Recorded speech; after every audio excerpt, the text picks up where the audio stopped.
Welcome, everybody, to the City of Farmers Branch special called meeting for Tuesday, February 24th. Now, we have a lot of people that are here today that have signed up to speak, and so I want to try to move through all of this as efficiently as possible. Let me just ask right off the bat, is there anybody here who has signed up to speak that is not talking about the DART-related issue? Seeing none, we will now move into our public comments related to the topic at hand this evening. I'm going to try to move this along, so I'm going to call 3 or 4 names at a time. You'll come sit up on the first row.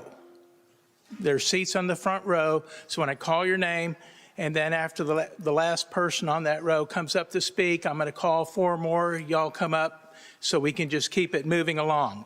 When you do come up to speak, please state your name and address. You will have 3 minutes to speak, and your time to stop will be when the red light goes off and you hear the tone. No more comments after that. In addition, since all of you filled out a speaker's form, you are bound by the rules stated in our policy for speaking at a public meeting. So we will be in strict adherence of that this evening. So I'm going to call up folks in the order that I had received forms. The first is C.W. Rice, Marcus Miller, Brian Wannen, Christian Gomez. So C.W. Rice will speak first. The rest will sit on the front row. I will announce your name again. When you come up to the podium, please state your name and address, and that's how we'll run the evening. So, Mr. Rice? Hi. So forgive me, I'm getting over cold. So Yes, sir. Put my halls in and trying to get through things here. My name is C.W. Rice. Been a resident of Farmers Branch for 9 years. We purchased a home here in the Mustang Crossing Garden Homes over here 3.5 years ago. All right, next to City Hall. Enjoy all the facilities and services the city has provided. Obviously, we wouldn't have been here for 9 years if we didn't. I'm here today to also as a member of the Mustang Crossing HOA. I'm a director on that board. First, I just start out with our recommendation is to remain with DART as a binding community across the entire Dallas spectrum. But I'll walk through some of the reasons why should we consider doing that. So my understanding from reading the materials I saw online for the city is that we've evaluated that we're sending about $24 million to DART and we're receiving $21 million in services, so about a $3 million shortfall. But I would posit that that's a myopic view to take the quantitative side of the business case and not look at qualitative. My best example is I would never have married and had 3 kids if I put it on a financial statement and looked at what I was going to get back in return, right? And I don't think any of us would have done it. So let's talk about the qualitative, just from my personal perspective, give you guys a picture of what that looks like. One of us in my household works for Southwest Airlines. 4 stops, 15 minutes, 5 days a week, okay? Every day. I have friends that work at Southwest. They have apartments here. When they're here hybriding, where they are here for a couple of days, they stay there, they rely on that, not rental cars.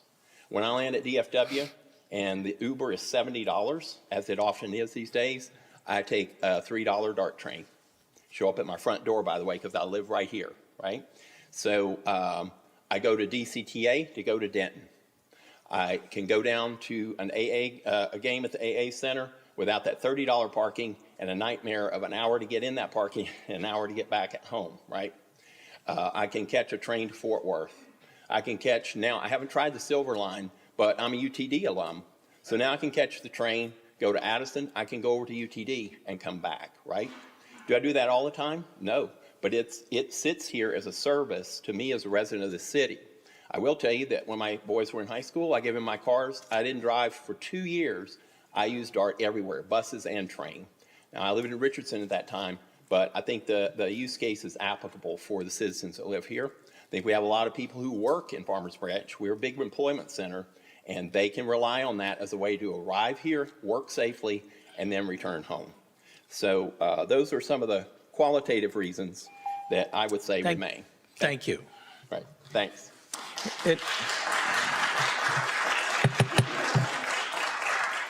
And let me just say one thing. We got a number of people signed up to speak tonight. If the point has already been made, don't feel as though you have to use your whole 3 minutes. Say, other speakers have made my point, but here's what I would like to add. We don't necessarily need to repeat what everybody else has said. Next up is Marcus Miller. Good afternoon, Mayor and City Council members. My name is Marcus Miller. My wife Stephanie and I live at 2510 Bill Moses Parkway in the Mustang Crossing Station right here next door, and I'm also president of the HOA. We chose this location because of DART. We ride the train often, whether going downtown to a museum or heading to DFW Airport. We were also attracted to the transit-oriented development plan for the station area. If Farmers Branch decides to leave DART, what happens to those plans when our station is closed? Currently, on weekends, the station area is fully occupied by sports-related parking on every square inch of grass and parking spot. Without the train to anchor further development, what is the new long-term vision? Looking at the bigger picture over the next decade, the DFW Metroplex is going to be growing by over 1 million people. Without a balanced transportation system, more cars, more people, more congestion, longer commutes, more stress. Public transit isn't charity. It is economic infrastructure that strengthens our economy and benefits every income level. Farmers Branch residents do have valid concerns about people who ride the train without paying and then linger near the station or hanging out in our parks. Stephanie and I, my wife, witnessed these issues firsthand. Without strong enforcement and visible public safety, it just doesn't work. We need stronger accountability and solutions that do address public safety on our trains. We must acknowledge that DART management has at times been lacking. Farmers Branch leadership, working with other cities, has identified shortcomings and pushed for reforms. Recent proposed governance and funding changes represent meaningful progress. The work isn't finished, but thanks to you, we're making progress. At the same time, we should be fair. DART management did not cause the significant drop in ridership since COVID, and they are not responsible that the station area is not yet developed. Had the development occurred, we could already be capturing new tax revenue to offset some of our DART contributions. If an election decides that we will leave DART, buses and trains will stop the very next day. Trains will pass through our city, but will not stop. Yet our 1% sales tax contribution will continue for an estimated 5 to 8 years until our capital obligations are fulfilled.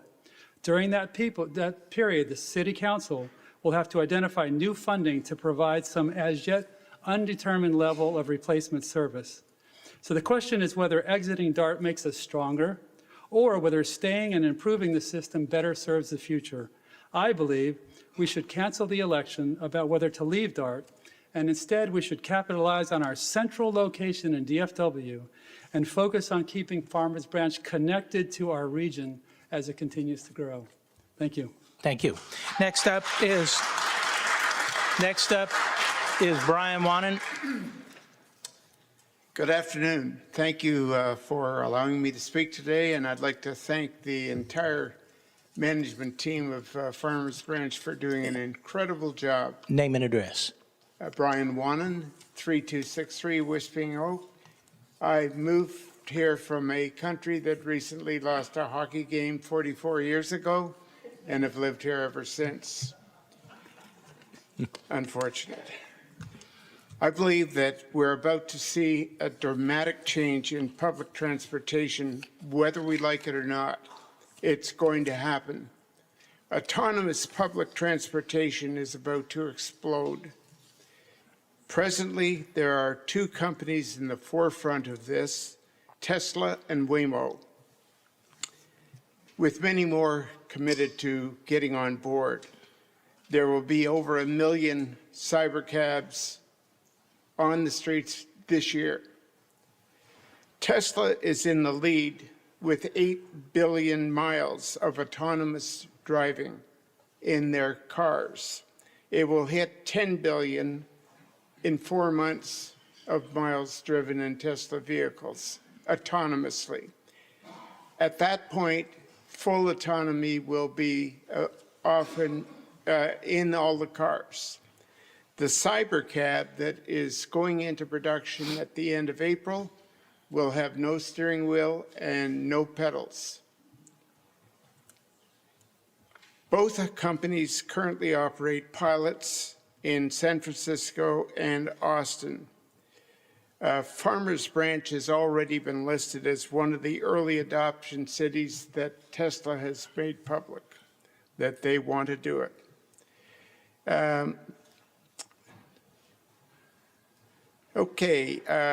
Cybercab operations currently cost Tesla about 10 cents a mile to operate. Waymo is double that at 20 cents a mile. And that's simply based on the technology of the cars. It's estimated that 10% roughly of people use public transportation. If we eliminate the $24 million cost, the city could easily afford to provide elderly and disabled with a discount or a debit card that would only operate in autonomous taxis.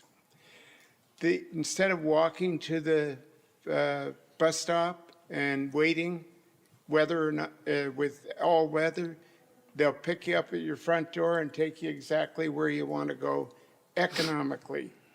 I recommend the city take a good look at this and get a hold of Tesla.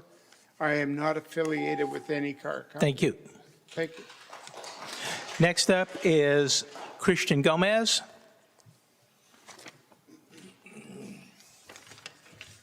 Hello, I'm Christian Gomez. I live at 2501 Bill Moses, and I've lived in Farmers Branch pretty much my whole life. When I was 14 years old, I rode DART trains and buses to get to my DISD high school in downtown Dallas. Before Green Line existed, I would walk up Ridge Oakway to the corner of Marsh and wait. I waited in the heat, I waited in the cold, I waited in the rain. And sometimes the hardest part was not riding the bus and the train. It was standing outside before sunrise, backpack on my shoulders, waiting for it to come. I would take the bus to Forest Lane Station off of I-75, then the Red Line to downtown. An hour and a half each way, an hour and a half in the morning, an hour and a half at night. There was no school bus that would pass by to pick me up. My parents, like many of us, were hardworking people that would not leave, that they could not leave work every day to drive me across the city, nor could they afford car service. So I had no choice but public transportation. And when Green Line was finally completed, I remember the joy. I remember the relief. I remember stepping onto the train and riding straight to downtown. It changed everything. And now years later, I live right next to that same station, a full circle moment for me. Today I can take the train to a Mavericks game with neighbors from stops north of us and neighbors who board right here at this station. I can take it to the restaurants nearby. I can take it to the airport without having to pay a lot of money to leave the car there. So why do I mention all of this? Because it reminds me that this station doesn't belong to one person, it belongs to the community. It connects students to classrooms, it connects workers to jobs, it connects families to opportunity, and it connects our city to the region. This isn't about nostalgia, it's about staying connected. It's about making sure Farmers Branch continues to be a place where people can move, grow, and thrive. I hope we choose to keep the connection, and I hope we allow the leaders we elected to continue doing the work of protecting and strengthening this station, rather than pushing the decision for a citywide vote. Thank you. Thank you. Next up is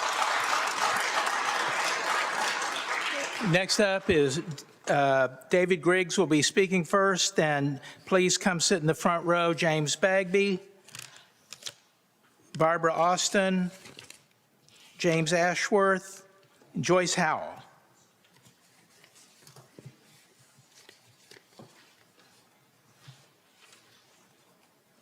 David, you're speaking first. Good evening, Council, Mayor. Thank you for this opportunity. My name is David Griggs. I live at 13214 Glad Acres Drive here in Farmers Branch. I'm a longtime resident of the community, and I work part-time. I'm an attorney, and I work part-time at Brookhaven for over 30 years. I come today in support of this ordinance, 3994, and I urge you to cancel the DART election. There are many reasons why you should take this action today, the first of which, and most importantly, is that we simply must stay a part of this regional transportation network. You know, a chain is only as strong as its weakest link. Farmers Branch is an integral part of an interconnected metroplex, and the potential uncertainty of our leaving DART, given our location and increased importance in the economic well-being of Dallas County, to leave would be a big mistake. I applaud the many hours that you all have spent as our representatives looking into this issue. It's a very complex issue, and you've strategized on how to get concessions. There's no doubt that DART needs reform, but frankly, the 6 cities that threatened to leave DART if a compromise was not achieved have been given a pretty good deal under the circumstances. Probably the best you could have hoped for. $435 million returned to 13 member cities over 6 years is an amazing concession. The 10% return of DART's annual sales tax to member cities over the next 6 years from DART and RTC is hard to pass up. And then there's the Dallas City Council vote that changed the governing framework, giving the region, the suburbs more power.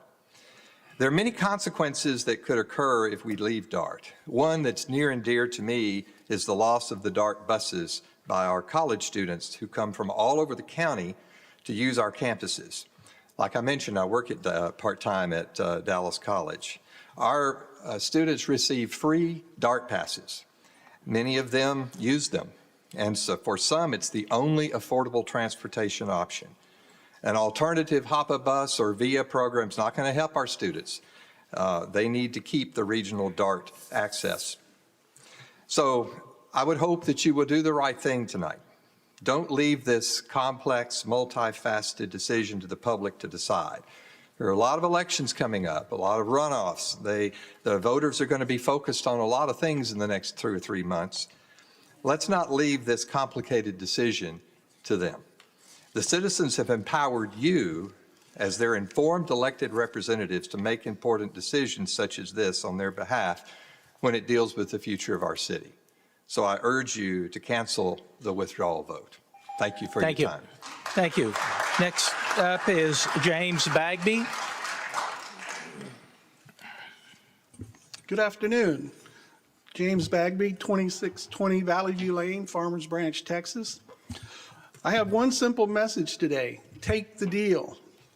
I'll say it again. Take the deal. I strongly urge you to vote to rescind the DART election from the May ballot. I firmly believe it would be irresponsible and a complete disaster for Farmers Branch to pull out of DART for so many reasons I cannot possibly address in 3 minutes. Take the deal that is now on the table before it's too late. I urge you to follow the mayor's recommendation and rescind the DART election. I strongly agree with the mayor on this issue. I believe it is best for Farmers Branch residents to remain in DART. This will likely be the most significant and far-reaching vote you will ever take on council. Make no mistake, if you vote to keep the measure on the ballot, it will be interpreted that you are for pulling out of DART. I shall remind you, a recent Farmers Branch survey of our residents revealed most respondents prefer to stay in DART. Also, how are you planning to pay for a replacement micro transit system while we're still paying for DART for the next several years? Exactly where's the extra money to pay for it in our budget? The council has not been transparent with voters on this issue. There are far too many unanswered questions. Dallas and DART recently came to the table and offered positive changes. Accordingly, I encourage you to declare victory and take the deal. Plano took the deal, and Irving likely will too. If we wake up on May 3rd to learn that we're the only city to pull out of DART, it will be another public relations nightmare on our hands. We will once again be seen as a pariah city in North Texas, especially with FIFA coming this summer. I personally ride the DART about twice a week. My wife and I specifically purchased our current home because we wanted to be within walking distance of the Green Line. Yesterday, I had jury duty downtown. And yes, I took the DART. It was a piece of cake. It's easy to get downtown to DART and back. Get downtown and back on DART. Don't play politics. This is far too important. Don't gamble with our money. Don't gamble with our future. I urge you all, take the deal. It's the responsible thing to do. Take the deal. Thank you. Thank you. Next up is Barbara Austin.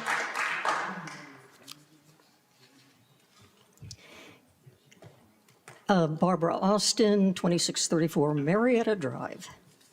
I am Barbara Jean, BJ Austin. I was 6 years old when I arrived in Farmers Branch in 1957, and I am now living in my childhood home. I have a DART Go Pass, which I use a lot.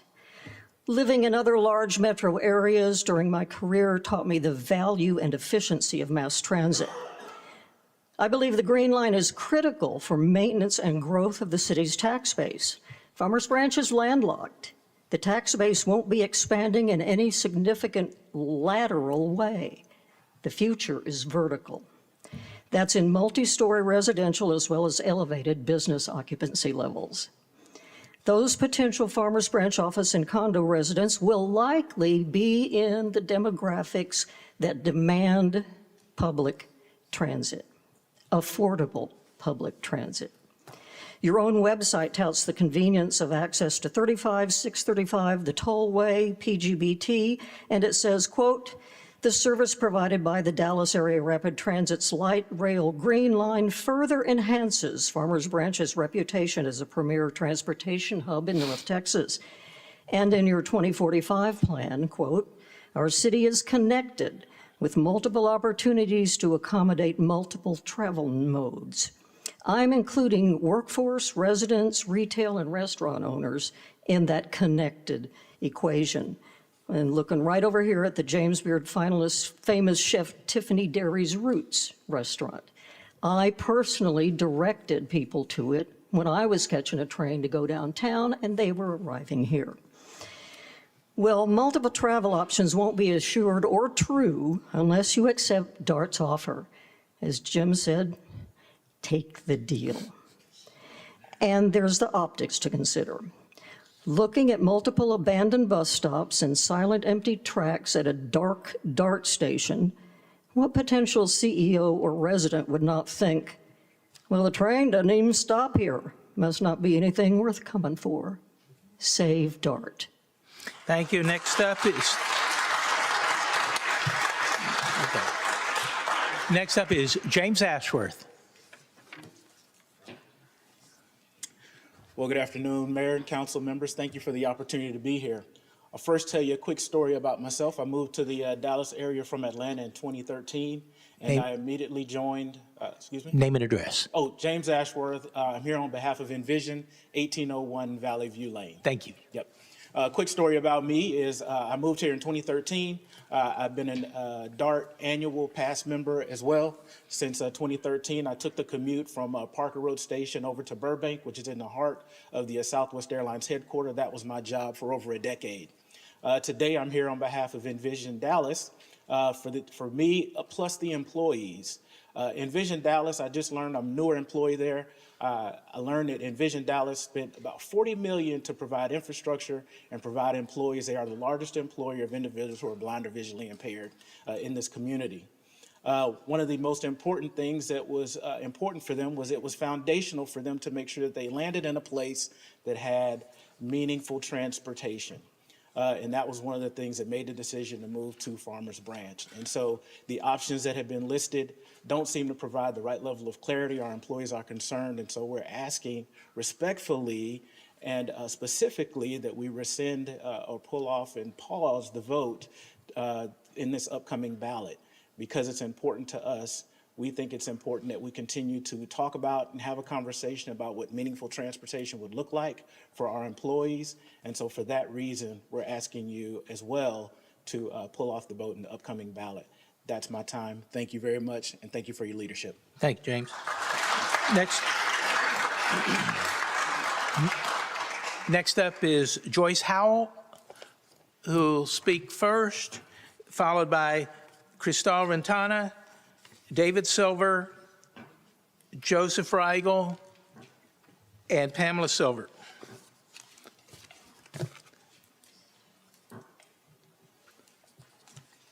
Joyce Howell. All right. Cristal? Hello, Mayor and City Council. Cristal Retana Lule, 2512 Bill Moses Parkway. There are a few points I'd like to make here today in relation to the DART discussions and that have taken place, and I hope you'll take everything into consideration. First, transparency. Executive session. It's intended for matters that require confidentiality, such as sensitive real estate negotiations and discussions with potential legal implications. I understand the importance of protecting the city's interests. I have been in your seat before. I understand. However, I believe deliberations regarding DART should have occurred outside of the public view, in the public view. Decisions of this magnitude directly affect residents' daily lives, property values, and long-term economic development. Constituents deserve visibility into the substance of these discussions in order to engage meaningfully and communicate with their elected representatives from an informed position. Outreach. Effective representation requires proactive engagement. That includes surveying residents, visiting the transit stations in this case, and assessing usage patterns. As a resident who lives adjacent to this station, literally feet away, I can attest to its consistent utilization, especially during peak hours and especially during event season. Data and lived experience should both inform these policy decisions. Next, alternatives. Before advancing action, the community should be presented with viable options. If an alternative plan exists, and we must acknowledge the limits of our authority relative to regional transit entities, and we need to know what those plans are to make informed decisions. And we just don't have that right now. I don't know what the alternative is. We just don't have that type of transit-oriented expertise as well that's needed to make these types of decisions at this time. We need more time. Timing and regional alignment. With neighboring cities such as Plano, Addison, and Irving actively considering their positions, prudence calls for waiting until all information is available. We know Plano unanimously recalled the election, but Irving and Addison are still pending. Acting in isolation risks unintended economic and regional consequences. We are able to wait until Friday if that is the decision of the council, at least to make a more informed decision. And lastly, communication. And looking at the DART survey that was conducted by the city, 71% of our residents are in favor of keeping DART, 71%. However, in addition, further surveying should have been done. Our HOA was not even contacted, not even by our own representative, to ask us what we think. Many of our neighbors moved here, including myself, because of the transit-oriented development that was happening while I was on council, which has not, it's not happening yet or anymore. But when I talked to developers when I was on council, that transit-oriented development was a key to ensuring that we had options because developers liked the station. Many of those invested here because of those reasons, and meaningful stakeholder outreach is not optional, but it's foundational to public transit. Now, I will say it's unfortunate that it took us this long and it took us to this to be able to make those decisions, but I feel we're in a right place. And like my neighbors have said, let's take the deal. Thank you. Thank you. Next up is David Silver.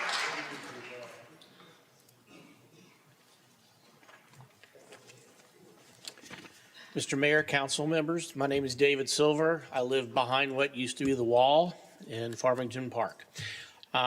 Taking a little different tact here with regard to DART. I remember as a college student in 1983, pretty excited, and I cast my ballot in favor of DART, knowing that it was going to take some time to ramp up, and there were going to be some issues, there were going to be some problems, there were going to be ups and downs, but I do remember the day after the election, the buses turned yellow. I don't know if any of y'all remember that, but they peeled the old Dallas Dallas Transit off of the buses and the DART logos were there, kind of like what happened at DFW when they changed the terminal numbers. Nonetheless, a $10,000 chair in the boardroom, it's poor management. And I think that DART still is poorly managed. So my position today, I'm not going to tell you to vote for it, take it off the ballot, whatever. I want you to hold DART's feet to the fire. I want you to make them feel the pain, honestly. And my questions that I have down here are, what happens to the train station and the parking lot? Should we ultimately vote to pull out of DART? Who owns that land? I don't know the answer to that question. But I think that we do need to make DART as uncomfortable as possible. There's been a lot of great points up here, and I commend those of you who have spoken before me. But I do think that waiting to the last minute to make the decision as to whether or not to have the vote is paramount. I think that DART has been poorly operated over the last several years, and I think it could be better. If we have the opportunity to make them better, that is our responsibility as citizens, as stewards, as participants. Yes or no, Mr. Mayor, may I comment on the new Quick Trip? Okay. Thank you for your time. Thank you. Next up is Joseph Regal. Joseph Regal, 13647 Greystone Drive. And I've been a resident for 10 years. This is such a serious time. I have to start with a story, though. There was Frankie and Johnny were both baseball players, and they grew up playing baseball all their lives. Then Frankie unfortunately died, and he went up to heaven, and leaving Johnny behind. But somehow Frankie was able to communicate with Johnny because Johnny was wanting to know, do they have baseball up in heaven? And he communicated to Johnny, and Frankie said, I've got good news and I got bad news for you. Well, what's the good news? Yes, they have baseball in heaven. What's the bad news? You're pitching Friday.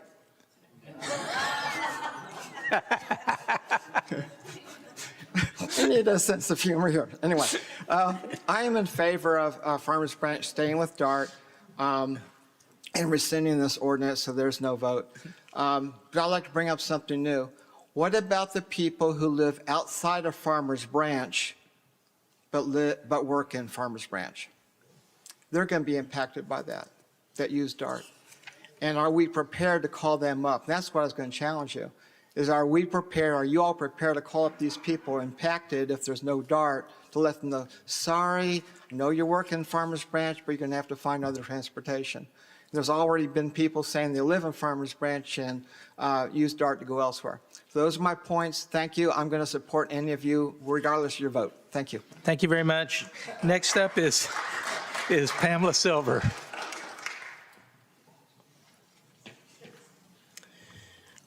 Pamela Silver, Millwood Circle.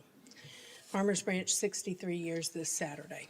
I cannot be silent. I do not know if I'm more appalled or disappointed to hear these details surrounding the DART issue. First, I completely support alternative resources for Farmers Branch citizens to bridge DART access. A Farmers Branch-centric program seems to be considerably more reasonable and affordable to manage versus continuing to spend egregious sums of money with little to no commitment from DART that amounts to a bone. Second, as a Farmers Branch citizen and voter, I have to question what our mayor and council in 1982-83 were thinking when they signed us up for a program without equal Farmers Branch representation, a seat on the board, much less all the gray matter that is coming to light and outlined in Councilwoman's crack outline of the subjects. Thank you, Tina. Third, what is more mind-blowing is DART is successfully absconded with our contributions by failing to demonstrate and deliver on timely project plans, much less rider usage, and solid project reporting. Corporate American employees would be fired for such shameful abuse of failing to do their jobs. It feels as if someone is asleep at the wheel. What is more shocking are the bonuses DART leadership has benefited from all these decades. Bonuses means you deliver on your deliverables. I was under the impression public service and utilities were not bonus eligible. However, it sure seems like the fox is guarding the hen house. Further, the longevity of the program with no out is unconscionable. Maybe our crack legal team can look into filing suit against DART for breach of contract and other multitude of failures. I am not against public transportation as long as it is run with dignity and respect for the taxpayer. Fourth, and although I am sure we voted to participate in DART decades ago, which I vaguely recall, we should have the ability to vote to kick DART to the curb now. What is the purpose of waiting 6 years? Think of the inherent and exponential cost public transportation was a novel idea for Dallas at the time. We wanted to be like New York and Chicago. Thanks, but no thanks. It is my opinion our council signed us up for what appears they failed to negotiate terms on our behalf. We were offered DART in the 20th century, clearly a shameful and rookie move. Now in the 21st century, I expect more from each and every individual on this dais to look out for our best interests, to question every detail, to make sure it is for the citizens' true benefit, and that's fiscally. Finally, it is vital our council listen to the voters. We deserve to vote. The citizens deserve the right to have a say in continuing to participate in this failing, poorly managed program. The potholes are behind us, but the sinkhole is ahead of us. The one question that has failed to be asked is, if not now, when, and how much then? It would be an error in judgment to believe DART is going to implement the long... Thank you. Next up is Barbara Courier will be the speaker, followed by David Koch, David Jones, Juan Renteria, and David Merritt.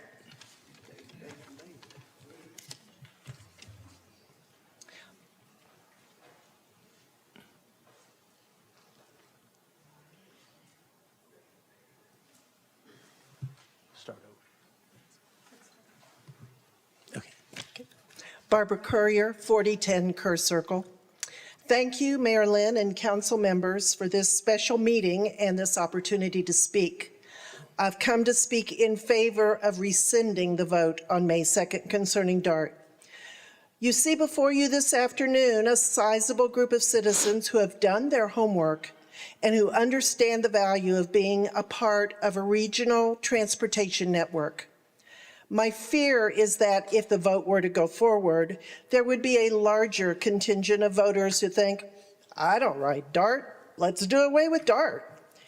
And there'll be others who do their homework by going to the Farmers Branch website, look at the information posted there, which is largely negative towards DART, and which as of 2 days ago has not been updated to reflect the concessions that the DART board has recently made.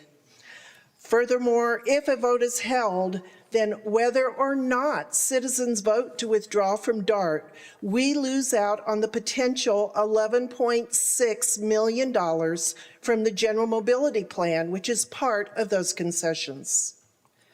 My understanding is that the DART vote was put on the ballot as a negotiating tactic to gain concessions from the DART board for fair treatment for our city. They've met us partway. Let's do the same. Take the deal. One more thought. A lot of time and effort has gone into contingency plans for a local transportation system that you assert will better serve us. Your claim that the money is there to do this, even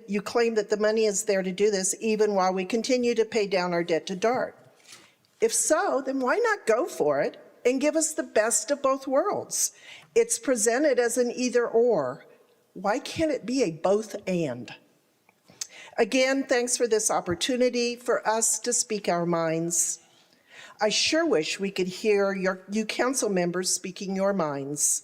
Holding your discussions in executive session removes all transparency and much of the accountability for you that we voters deserve. Thank you. Thank you. Next up is David Koch.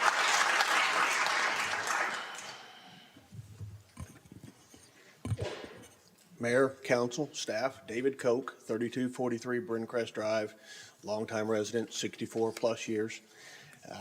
I am here today. I am not anti-mass transit, not in the least, but I am here on accountability.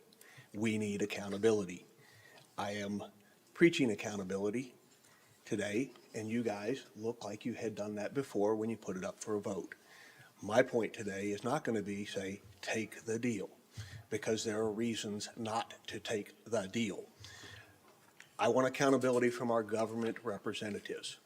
I want accountability from our council.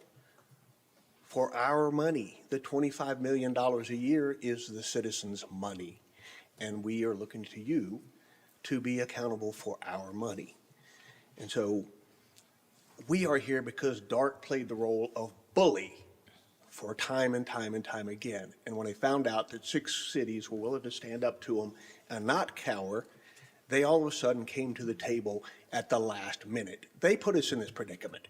They're the ones that did it, not you guys. You guys tried to negotiate with them and they didn't. So DART is the problem here. And they rushed to you with a last minute deal.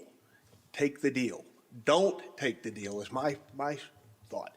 And the reason is, if you look at those documents, and I suspect most of you have, you read the ILA, the GLA, or the GMP, what Dallas has published about what their concessions are, what their resolutions are approving are, there are so many contingencies and uncertainties in that there is no deal. There is a framework of potential deals. But by the time they get around to all of that, we cannot do anything. So they have not given us a deal, so you can't take the deal, or you certainly shouldn't take the deal. You should look at this as DART put us in a predicament, they back us up against the wall, and we can't let them do that. We have to be accountable to the citizens. I know you guys have done a lot of homework. You've been to Arlington, you've been to other cities to see how they manage without DART or rapid transit. And it sounds like they have a lot of options that are very successful. Arlington certainly has not fallen behind because they don't have mass transit with a train system in it. So my thought is, the survey says the citizens are in support of it. The majority of the people that talk tonight are in support of it. Let the citizens decide. I don't think there's much to fear if there's as much support for this as we have been told from the survey, from what the people have talked before me. But this is truly a matter of accountability. DART was not accountable, and they have forced our hand, and they put us in a corner with a promise Thank you, David. promise. Thank you. So don't take the deal. Next up is David Jones.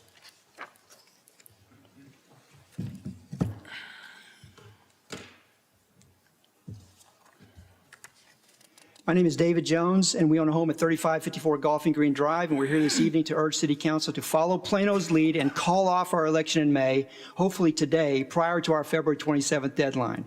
The Plano City Council voted last night to call off their election in May was unanimous. Let's remember that the original vote by this City Council to hold an election in May was not unanimous. It was 3-2 and could have easily gone the other way. First, we want to thank Elizabeth Villafranca for reaching out to me on Saturday and advising me that the Transportation Code stipulates that if we call off our election in May, we cannot reschedule another election in November. Second, we need to once again thank Terry Lynn and Ben Williamson for gaining substantial concessions from DART. Dallas will give up its majority position on the DART board, and Farmers Branch will increase from 1/2 DART board member that we currently share with Plano to a full DART board member. Also, approximately 25% of DART sales tax will come back to member cities, and according to analysis conducted by Tina Bennett Burton, that would return between $11 to $15 million back to Farmers Branch. When these significant concessions were announced, Plano Mayor John Munn said that they were just what Plano was looking for. How could the significant concessions, which were just right for Plano, possibly be wrong for Farmers Branch? Third, Tina correctly points out that if we vote to pull out of DART in May, all DART services will cease soon after the election is certified. But Farmers Branch will still need to pay our debt obligation for approximately 6 years. Tina's analysis included an estimated annual replacement transit cost to Farmers Branch of $5 million and a stress case of $7 to $10 million. DART data shows that over a recent 2-year period, approximately 945,000 cumulative trips were taken by Farmers Branch residents on DART bus, Rail Line, GoLink, and Paratransit collectively, which begs the question, can $5 to $10 million really cover that volume of trips? Fourth, there's a narrative circulating that we can easily replace DART with ride-sharing services such as VIA, and all 6 DART bus routes and 132 anecdotal bus stops in Farmers Branch can be replaced by ride-sharing services who will drop off residents at hotspots. Serious questions have been raised about whether Dallas College Brookhaven campus could serve as such a drop-off location. Fifth, we often hear about how the largest city in the country without any mass transportation, Arlington, can somehow serve as a role model for Farmers Branch to emulate. In Farmers Branch, we can hop on the Dart Green Line, and for $6 round trip, we can be transported to and from Fair Park, the medical center, downtown, and events at the American Airlines Center. Contrast that with the hassle of fighting traffic all the way to Arlington and paying exorbitant parking fees to watch events at Jerry World or Globe Life Field. I recently drove to an event at UT Arlington, and if you want to spend some time in Arlington, you will quickly realize that rideshare companies like Via just put more cars on the road and exacerbate traffic conversation. City Council, we appreciate the fact that you've listened. Please call off the rush to the DART exits. Cancel our election in May. Thank you for your time. Thank you. Next up.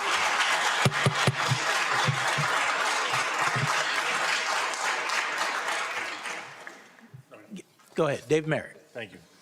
I guess I fill out the third David in a row. So greetings to the council and city manager, as well as all the other city staff assembled. My name is David Merritt, and I live at 3303 Highland Meadow Drive. I stand before you this afternoon to add my voice to the many others that have spoken before you regarding the potential DART election, to determine whether or not this city will continue its relationship of delivering regional transportation to our residents, those who work, shop, and visit our city. I will clearly state that I believe regional transportation is very important, and this city council should now rescind the ordinance that directs such an election. We all understand public comment rules limit my remarks to just 3 minutes. However, I'll remind the City Council, since August, they have had at least 15 executive sessions, including the 2 today, on this very topic, totaling many hours of privileged discussions to the city with the city's attorney and other council members, as well as other invested parties.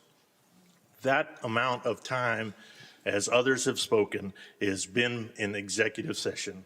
We need that transparency to understand where you believe those parts and those issues are. The ILA and GMP, the interlocal agreement and the general mobility plan, they're not perfect, but it is progress, and that's what we need. We need progress. The idea of having a representative of Farmers Branch on DART's board is a massive improvement, and therefore we should be able to work with that role going forward. Plano's action last night has already been stated. They voted 8-0 to rescind theirs. They also mentioned during that of creating a city transportation committee or board. There is the opportunity as we move forward and we actually rescind this order, if that happens, to create a city transportation board of those riders in our cities, those riders who pass through our cities, to hear the issues and address those issues with DART going forward. I would strongly recommend that we look into a city transportation committee or board. It's already been mentioned that the development in the station area will suffer, obviously, as trains will simply pass through. And that is not what we want on the footstep or the doorstep, of our community. We have invested a long time waiting for that to happen. And if we choose this route, we will not have that for at least another 6 years, and therefore we will not see any progress there. It's also been mentioned that the reputational risk of acting outside of the other communities that are now making their own voices known will have economic and business platform and arena issues and stigmas for our community going forward is a big issue. I also have been, thank you. Thank you. I had called Juan Renteria, who's here, not present. Okay. Next up would be Dylan Rafferty. Is that correct? Okay. Oh, there you are. Yes. Followed by Mike McGinnis, Rick Johnson, Paul Heller.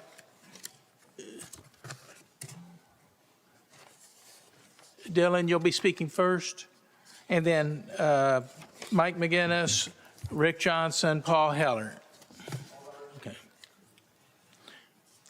Ready? Hello, Mayor, Council. My name is Dylan M. Rafferty.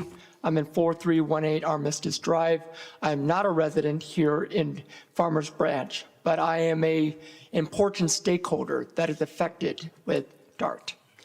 I represent many thousands of Texans with disabilities.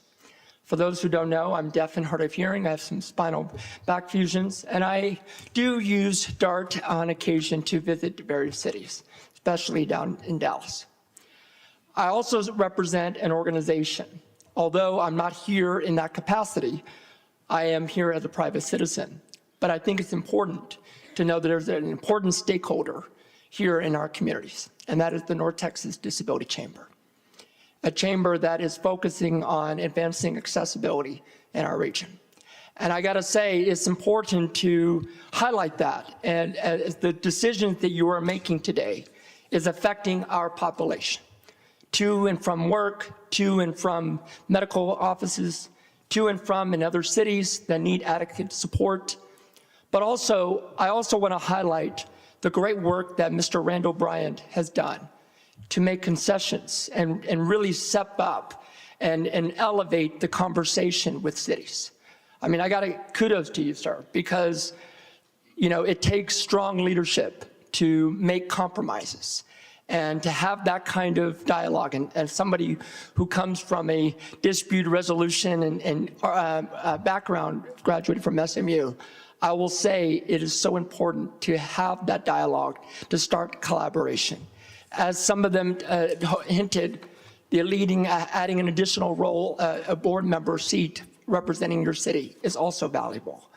But I can't stress enough that you represent a significant portion of the population, including Envision Dallas, one of our great organizations here in the area who need that accessible and affordable transportation. It is an important need, and I can't stress that enough. I hope that you consider listening and hearing from your residents, but also hearing from people with disabilities who value this more than ever. Thank you. Thank you. Next up is Mike McGinnis. Good afternoon, Mike McGinnis, 13220 Glad Acres Drive. I don't have a whole lot to say today, but I want to avoid repeating anybody else's points.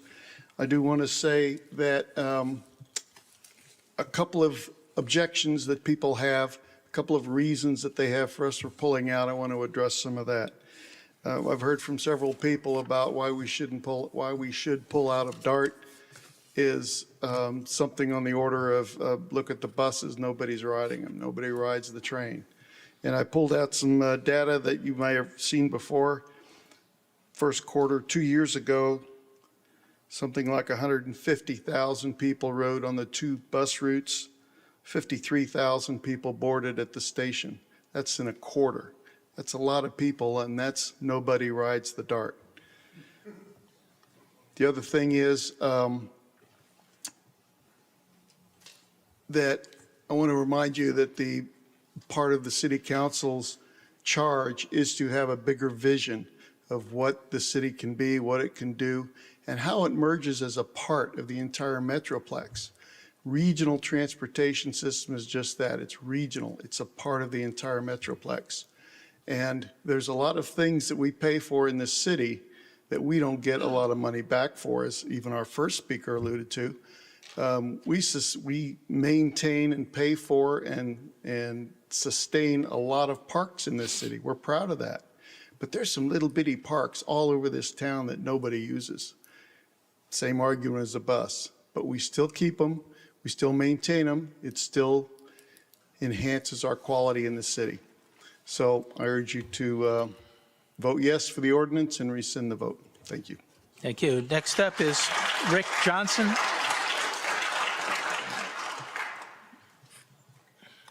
Rick Johnson, Harley Drive, Farmers Branch, Texas. Council people, we can always rejoin later. No DART lost services to college. That's already been said. If you guys would have educated some of these people on what's going on, and right, having the meetings in closed doors is terrible. It's terrible on everything. The other thing, we don't elect you to speak for us. You need to let us speak for ourselves. And if you're not scared, why would you care if we vote? Because that's the people telling you what we want. We live here, we pay the taxes and everything else. And some of you were part of an organization that was let the voters decide until we don't agree with it, and then we don't want you to say anything. 4 p.m. meetings, you see any young people really out here? You see anything like that? You need to schedule them when everybody can make it. You're intentionally alienating people, which is wrong. The survey was flawed. It wasn't done to everybody. It wasn't done in so many neighborhoods, it wasn't even funny. And it was to select people so it could get a select result. You can manipulate numbers all you want. The 6-year deal, they're not going to deliver on that stuff. But boy, I tell you what, go join this again and sign up for it, and you're going to have a big bond issue. We'll be paying for 20 years if we decide to leave. You're getting suckered. That's what it is. People bought their houses here because you're 15 minutes away from everything, and they drive their cars. They don't ride that bus. The amount of money that we get charged, $25 million, do you realize if you had 400 trips a day for $365 a day, each one of those trips is costing you $174, us. When you have alternatives that could actually do it for a lot less, give us better service, pick up and drop off. These people aren't educated. And you know what? We have the right to vote, and you're taking that away from us. And any of y'all who do that, you know what? You need to be unelected, because that's not why you're there for. You know, how many bus stops did they just shut down? Almost, what, 2/3 of them?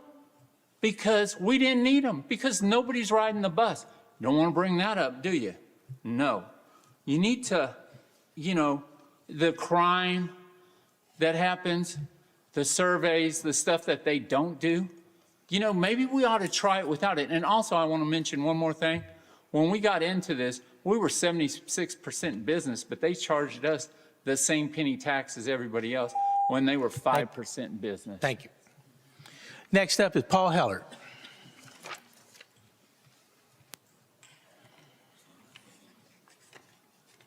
I really do use the cane, not just for. Take your time. My name is Paul Heller. I live at 13806 Wooded Creek Drive. And from the perspective of my cat, I've lived here for 137 cat years. But who's counting? I guess I have a couple of criticisms and then some more positive outlook. The notion of executive session is something that permits but doesn't require an entity to have executive closed meetings. So you chose to have all of this conversation, how many hours it took in executive session. That's not a requirement, and only in the rarest of cases is it really required. Things like personnel decisions and negotiation. If there was any negotiation, it sure wasn't with DART. They refused to even show up. A second point, people talk about our money. The way that the thing is set up now, it is not our money. It's collected from sales tax of retailers in Farmers Branch. It goes to the state. The state collects it. State law determines what happens to that money, and it's not as if it's going to come back to us automatically. So the fact that there is any money returned really only comes if we take the deal. What is taking the deal? It gives us not a half-assed, but a full-assed seat on that board. Well, let's use that. Let's show some leadership and make it very clear the non-responsive parts of DART, let's get rid of them, but let's do it by having a seat on the board that decides and make sure they know, in combination with all the other suburban communities, what it is that really, what service is needed to serve those outlying areas. in New York City or Boston, large cities where they have a lot of mass transit, they have like express trains and buses.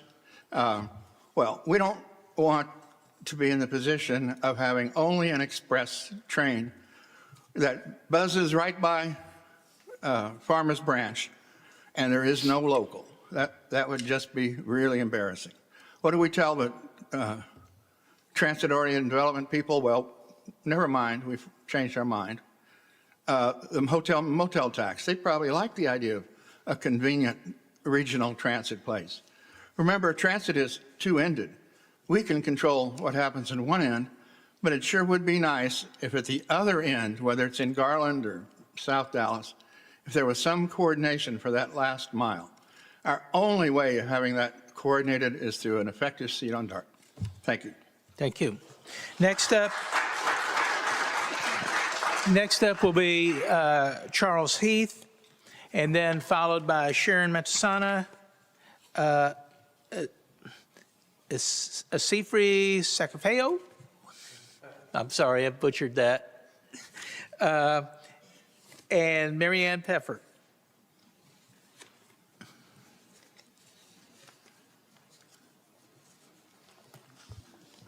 Mayor, Council, I'm Charles Heath, 3503 Woodhaven Drive. I've been a part of this community since 1975. Sometimes I forget how old I am. But a lot of things have come and gone during that period of time, but one of the best things that's happened was the creation of DART. It has really provided a great transit system, but does it have its problems? Yes, it does. Could they be corrected? Yes, they can. And based upon what I've read lately, that they're providing you an opportunity to do that. Now, Mayor, based on your earlier comments, I'm not going to repeat all the things that I've heard, which I was going to say. But the bottom line is you need to cancel the election. Stay in DART. Thank you very much. Next up, Sharon. Sharon Rentasana, 3124 Brook Hollow.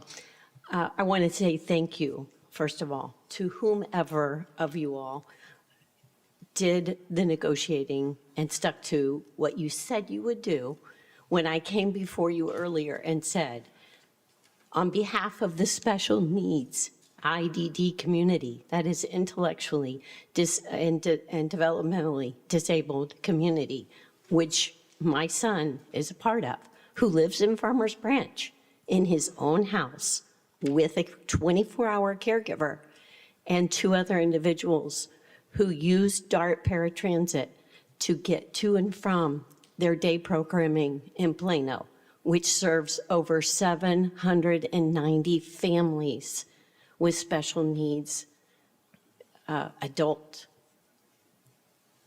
Thank you to Plano for rescinding their vote, and I beg you to add Farmers Branch to that group, because my kid and his roommates still can't get to their day program from Farmers Branch to Plano, Texas, if Farmers Branch votes to get out of DART. So I beg you, on behalf of my son, his roommates, and all other special needs adults who rely on DART as an affordable, safe mode of transportation. It needs work. I agree 100%. So keep up the good work. Hold them to their agreements. Make sure that they do what they say they're going to do and more. It needs improvement. But please don't leave my kids at home with nothing to do. Thanks. Thank you.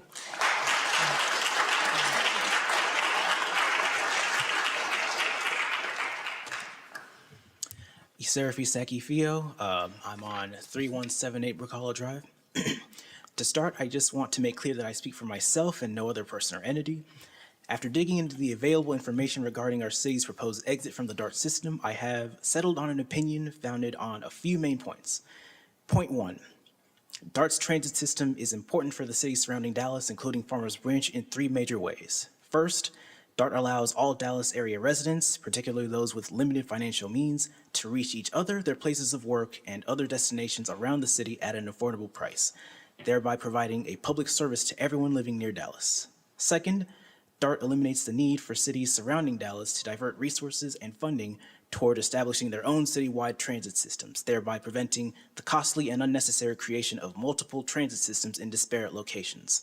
Third, DART allows city transportation to be more cost-effective, safer, and less environmentally hazardous for residents.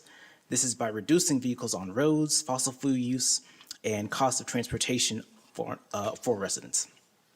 Point number 2.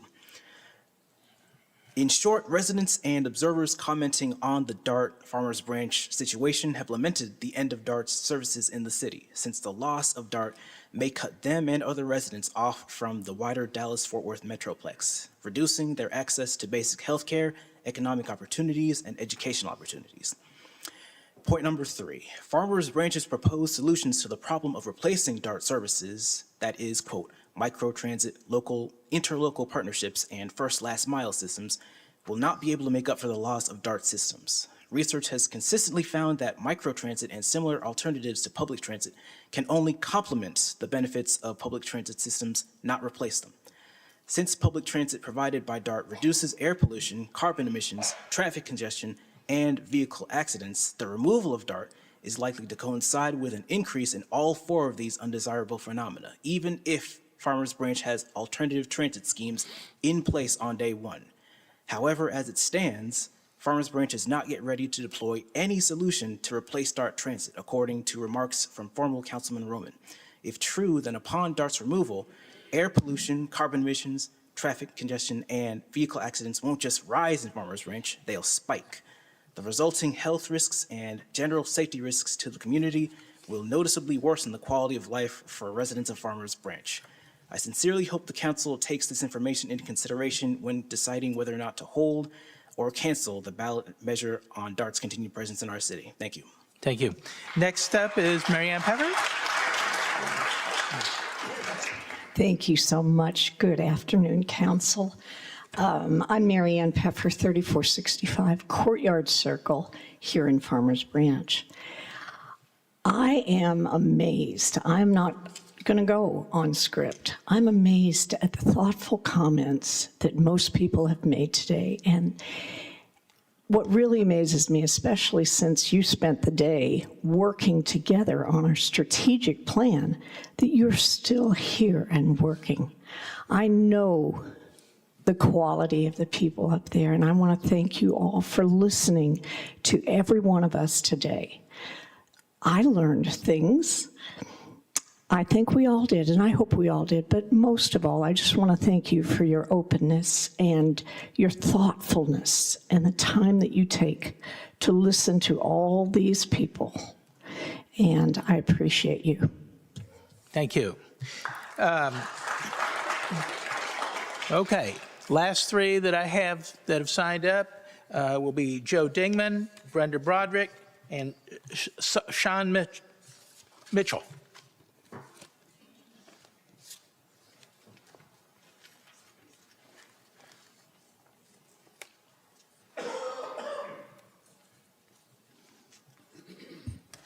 Good evening, Mayor Lynn, Council. Thank you very much for hearing me. I'm Joe Dingman. I am at 13223 Gladiacres Drive in Farmers Branch, the 3rd Gladiacres Drive person you heard from. Recently, I attended a town hall put on by Councilmember Villafranca, and I took the opportunity to speak about why we should stay in DART. I knew well she didn't support putting the election up, and yet, in hindsight, my remarks were interpreted as being critical of Elizabeth rather than critical of the council for putting the election up. So I apologize for that, first of all. I'm here to ask that you support staying in DART and ask that you rescind the election. Regional transit is, well, you know, it's regional. That's the operative word in regional transit. It's the sum of many, it's not the sum of many small parts. It has to be integrated. Farmers Branch is part of a metro area, and we shouldn't isolate ourselves transit-wise. This metro area is not terribly dense. We adopted a car culture over the last 100 years, and Farmers Branch is well off, and therefore we probably are more dependent on cars than many other people.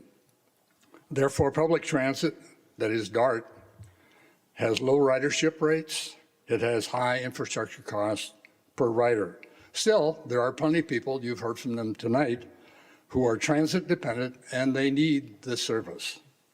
We owe them service. It's tempting to try, in the name of being a good steward, I've heard that word a couple times in the last few days, to avoid these high infrastructure costs by going it alone, in effect, buying only the services that we use via paratransit or microtransit or whatever word you want to apply to it. Unfortunately, that just leaves those stranded costs in DART, and they're going to have to allocate it somewhere else. And we become, on the one hand, a free rider, and they become stuck trying to stabilize their system with these costs that we've just shifted to them. We need to hang together, not be a free rider. Furthermore, if you try to create your own system, you add costs and inconvenience to the transit dependent, the very people that we're doing this for. You would essentially make two legs out of a one-leg trip, for example, and you would force them to pay two fares rather than one. This seems to me to be kind of a reverse Robin Hood move, just not a good look for anybody here. Last night, the Plano City Council voted to rescind their election and work with DART to improve the system. I'm all in favor of that. I think we should do the same. Finally, as to letting the people decide, this is really too important to let the people decide. You don't put bond election, you don't put critical infrastructure on your bond election agenda because you can't afford to have it turned down. I think this is exactly that kind of a situation. So I thank you for your consideration, and please vote to rescind the election. Thank you.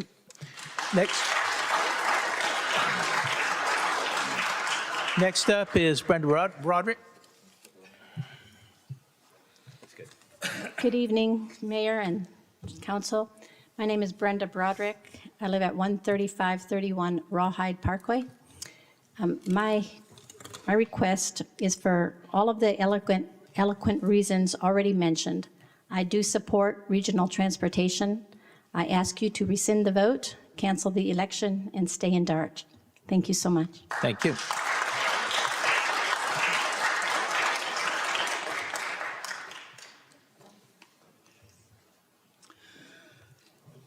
Good afternoon, Council, Mayor. My name is Sean Mitchell, and like an earlier speaker, I also am living in the house I grew up in, believe it or not, in my childhood home on Eric Lane, 2922 Eric Lane. I moved away about the time DART got started. So I don't know, and I was away until I returned about 12 years ago to help my mother, who was still in the house at the time, and she needed my help. And I'm still in the house. She has passed on, but I'm still in the house. Lou Mitchell was my mother. Anyway, I have lived other places and depended on mass transit, and I was happy on returning to realize, oh, we have a station here in Farmers Branch. And I took it to downtown many times. I took it to Fair Park. I even took it and transferred and went to Oak Cliff. And so I thought, this is great. This is great. Since then, my daughter, who's 29, is now living with me on Eric Lane. And she has a job in Farmers Branch, and she takes the bus every day. She doesn't drive. And she relies on that. And I'm thinking, gosh, what if DART were to go away? What would she do, you know? So I am for public transit in general, and I am for staying in DART. And there's no doubt it has flaws. And I've heard all the remarks about, and people who know much more about the finances than I do. I don't know about that. I'm sure that mistakes have been made and whatnot. But my attitude is, well, okay, there must be some way to fix the flaws to improve it, but to abandon it at this time. By the way, one other thing, in talking about finances, has anyone said that, even people who don't take DART, you benefit from the fact that there are fewer cars on the freeways? The freeways in quotes, that used to be, it used to not be in quotes, but now, my experience in Dallas is that there is so much traffic and so many reckless drivers, and DART, whatever the numbers are, there are fewer drivers out there because of DART. So I'm in favor of it, and that's all I have to say, really. Thank you. Thank you.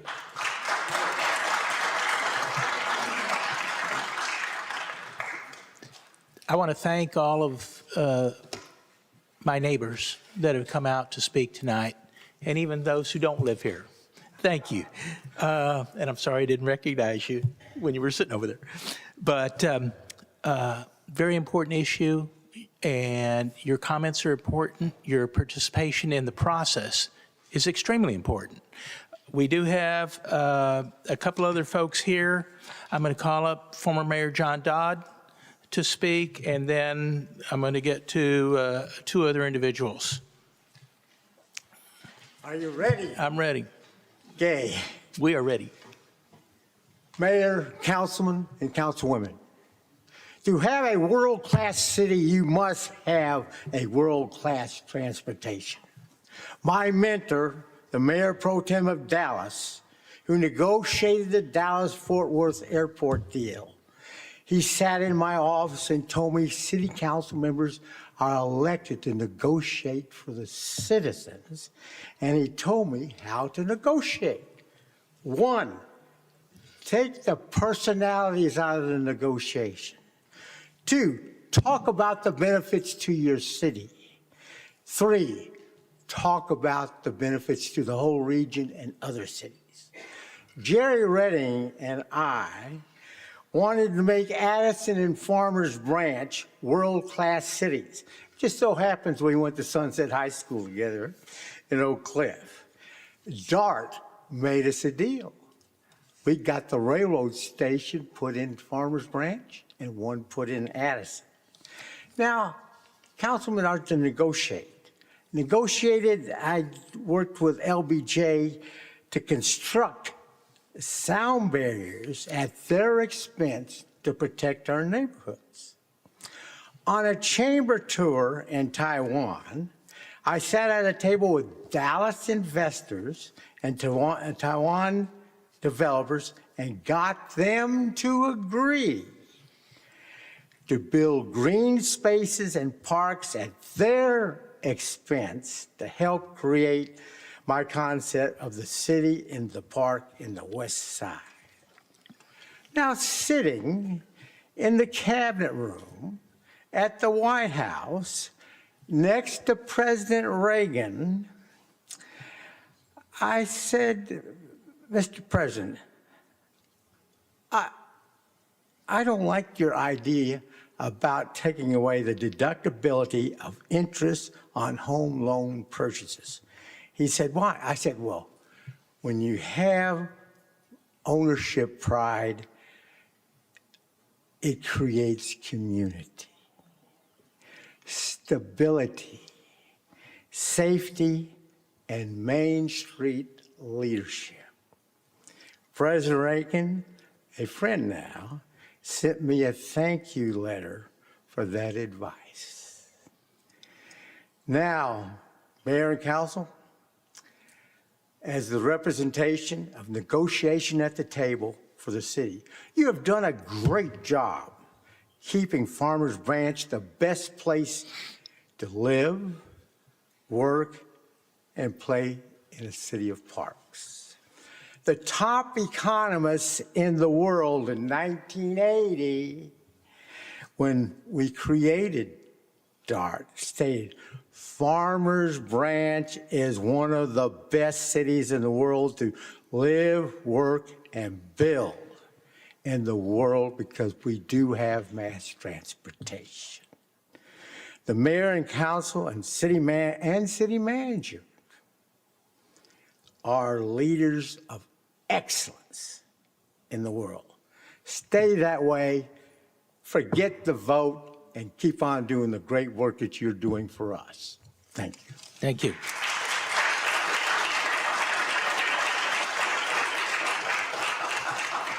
Next up is our Dallas County Commissioner, Andy Summerman. Howdy, Andy Summerman, Dallas County Commissioner, District 2. That does cover Farmers Branch and many other parts of the northern end of the county. I'd like this to be a conversation. If you have any questions, I'd like to be glad to answer any and all. But before I begin, you all have better looking speakers and more articulate speakers than we do at the county. Come on down. There are 4 issues that I would like to discuss, but again, I'd like it to be more about a conversation. The first is the argument that we should just turn this over to the voters. The second is the issue of homelessness and crime in Dart. The third of which is the damage that buses can cause to roads. And finally, the micro transit cheaper option, quote unquote. First, let me address the issue associated with just turn it over to the voters. It is not the same. And let me be clear about that. The vote that you're about to take has a significant impact on what the voters will be able to vote upon. As you know, there's an ILA. The ILA that Randall Bryant will get more into and discuss in greater length than I could ever even dream of talking about, provides that if you turn it over to the voters, you get less even if the voters approve and say keep Dart. So that you get one thing in your vote today. If you say, I take it off the table, you get a much better looking thing than you do that the voters will be able to decide.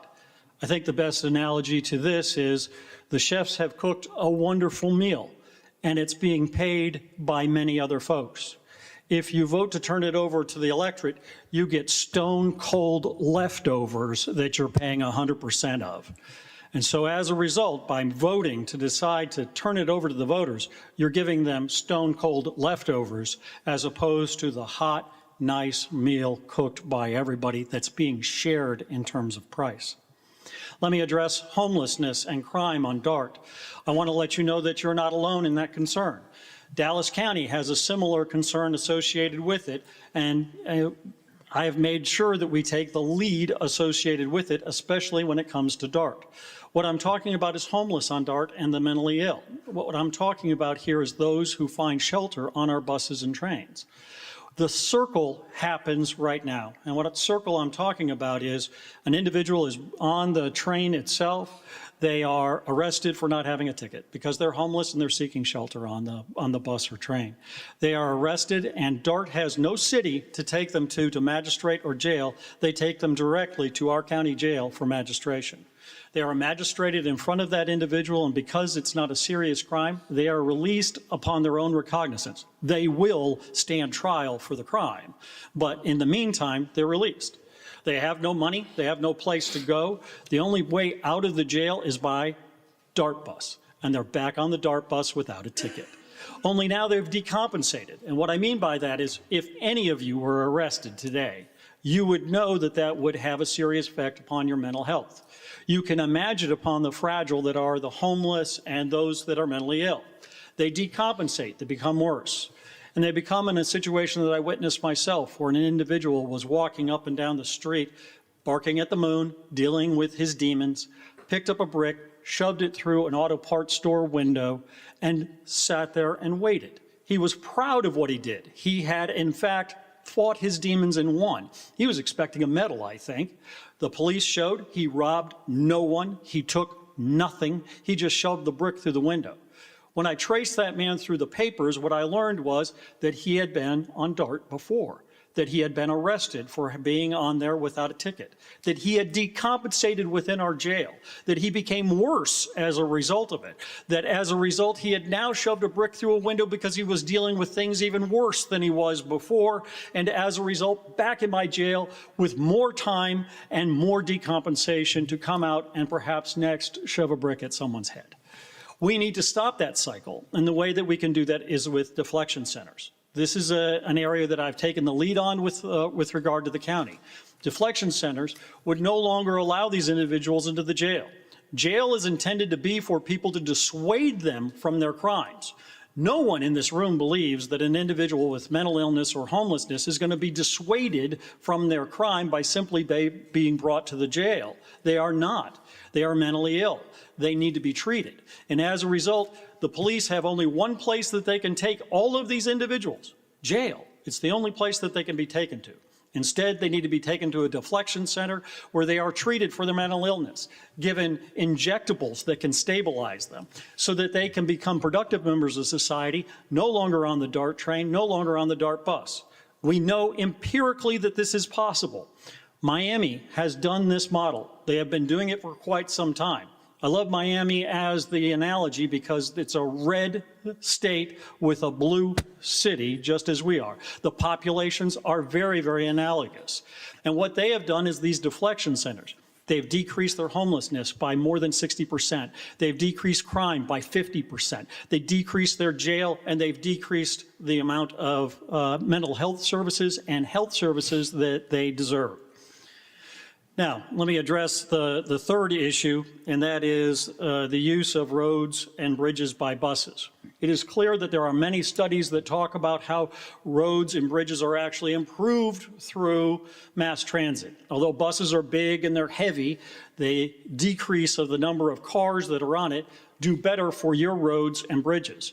If DART is to be eliminated from the city, you're going to have a bigger problem with regard to your roads and bridges. The only place where that might not be true is bus stops. Buses do stop at various locations to be able to stop and load and unload. That is a particular stress upon the bus stops area. As a result, the county, and specifically Road and Bridge 2, that's me, by the way, have offered to the city $1 million. This is to help with regard to the maintenance that you need to do to be able to take care of those bus stops or whatever else it is you think would be necessary in order to take care of your roads and bridges. My road and bridge dollars come from y'all paying your fees. You know, when you go register, those dollars are what wind up in road and bridge dollars, okay? Ironically, I cannot build a road and I cannot build a bridge with road and bridge dollars. Makes no sense to me either, but I can repair them. And so as a result, what I would like to do is be able to offer those services to this city if you all decide to remain in DART. If you vote and decide to leave DART or to even turn it over in terms of a vote to the voters, that will not be available to you. You don't need them. You are not using the money for that purpose. And so as a result, that $1 million will also dry up and go away. Finally, with regard to micro as being the cheaper alternative, I disagree. Not only are you going to increase the congestion on your roads and beat your roads with those cars that are available to you, you will find that the initial bid that is given by anybody, and I've found this true at the county over and over again, if you take the big leap to take apart this working mechanism and go over here with us for a lot cheaper price, that is true for the first few years. And then when you renew, we've got you. You can't go back to DART. We own you. And as a result, the price will increase and increase and increase and increase. And you can't go back to DART. You're stuck with micro. And as a result, the price will continue to rise. So for those reasons, I encourage you to, if you would, rescind the vote. I'm glad to answer any and all questions that the county may offer you. That's all I have for my presentation. Commissioner, thank you very much. I want to publicly thank you for all the time you and I have spent together working on this as well as some other issues, but a lot on this. And I will say the Commissioner has been a strong advocate and supporter of the city of Farmers Branch. He's a strong advocate and supporter of DART, and he has been very instrumental in trying to help achieve a resolution that will bring peace to everybody and make DART's relationship with its member cities better. And so thank you for that. Thank you.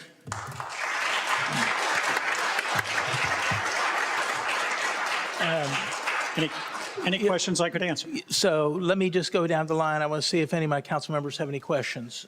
Councilwoman Villafranca? So on Sunday, I received Councilwoman Bennett's newsletter, and I was quite surprised to read about a $1 million deal that I didn't know anything about. So I'm assuming that this is the same Yes. offer that you're talking about. Exactly. It's to provide solace to Farmers Branch that any damage that might be done by buses at bus stops will be allowed to be helpful there. Now, I want to put a footnote there. If the city council decides that there is some other purpose that those $1 million would be for, that are associated with having DART and having made the vote to stay with DART, I am open for those suggestions as well. That's just the one that I was able to tag and identify fairly easily. Yes, that is the $1 million I'm talking about. Great. Thank you so much for your leadership. I really, really appreciate you. Thank you. You bet. Councilman Neal? Yes, just one point of clarification on that $1 million that you've so generously offered us. Just for clarification, if it's the will of this council to send this to a vote, that money would be withdrawn or not made available? It would be. You have changed the nature of the vote, as it were, because you have decided, instead of taking the ILA agreement and taking the well-cooked meal, as it were, and instead offering the cold leftovers instead. I think you have changed the nature of what it is that you're offering to your voters. It becomes less attractive than what you have to vote for today. What you have to vote for today is a much better deal than what the voters could vote for later. Thank you. That's all I have, Mayor. Okay. I think it is worth noting that if the city were to withdraw from DART, buses would still run on Farmers Branch streets. And I don't want anybody to lose sight of that. There will still be wear and tear. They might be a little lighter because they won't have Farmers Branch residents on them, but the buses will still be driving through the city. So that is just something to note. Don't think that we won't see any buses. Very good. Okay. Anything else for the commission? No? Thank you. Thank you. Appreciate it. Thank you.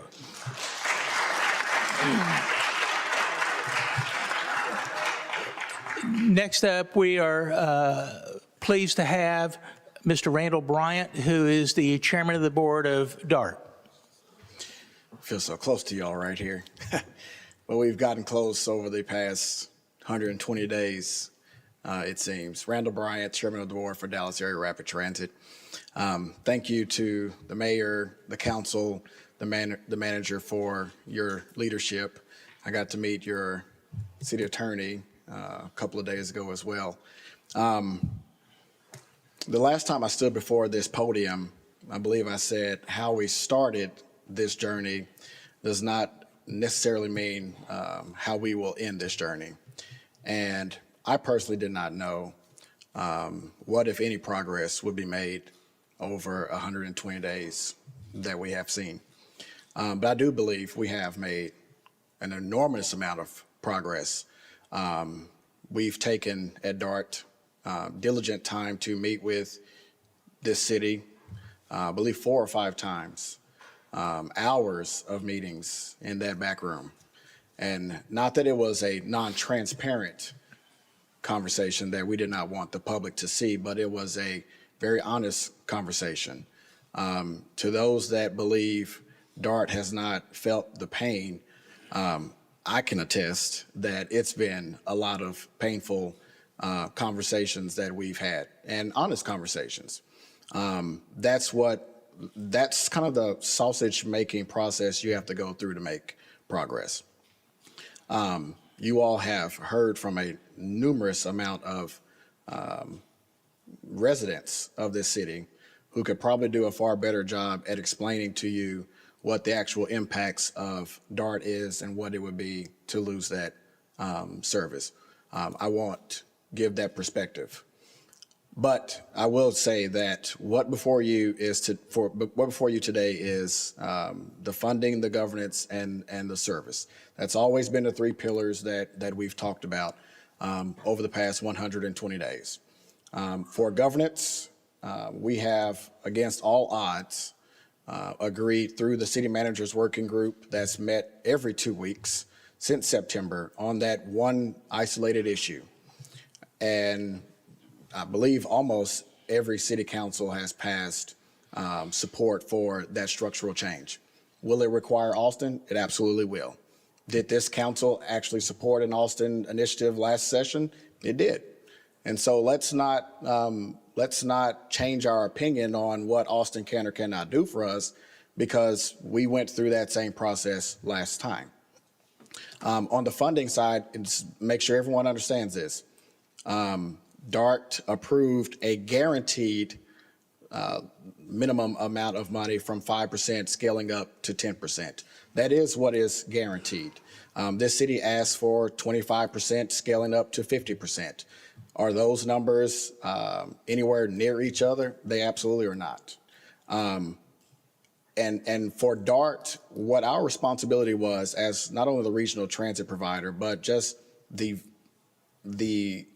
entity that has to take on everyone, all 13 cities shared and isolated concerns, is to say, hey, what can we do that is a solution for all 13 cities?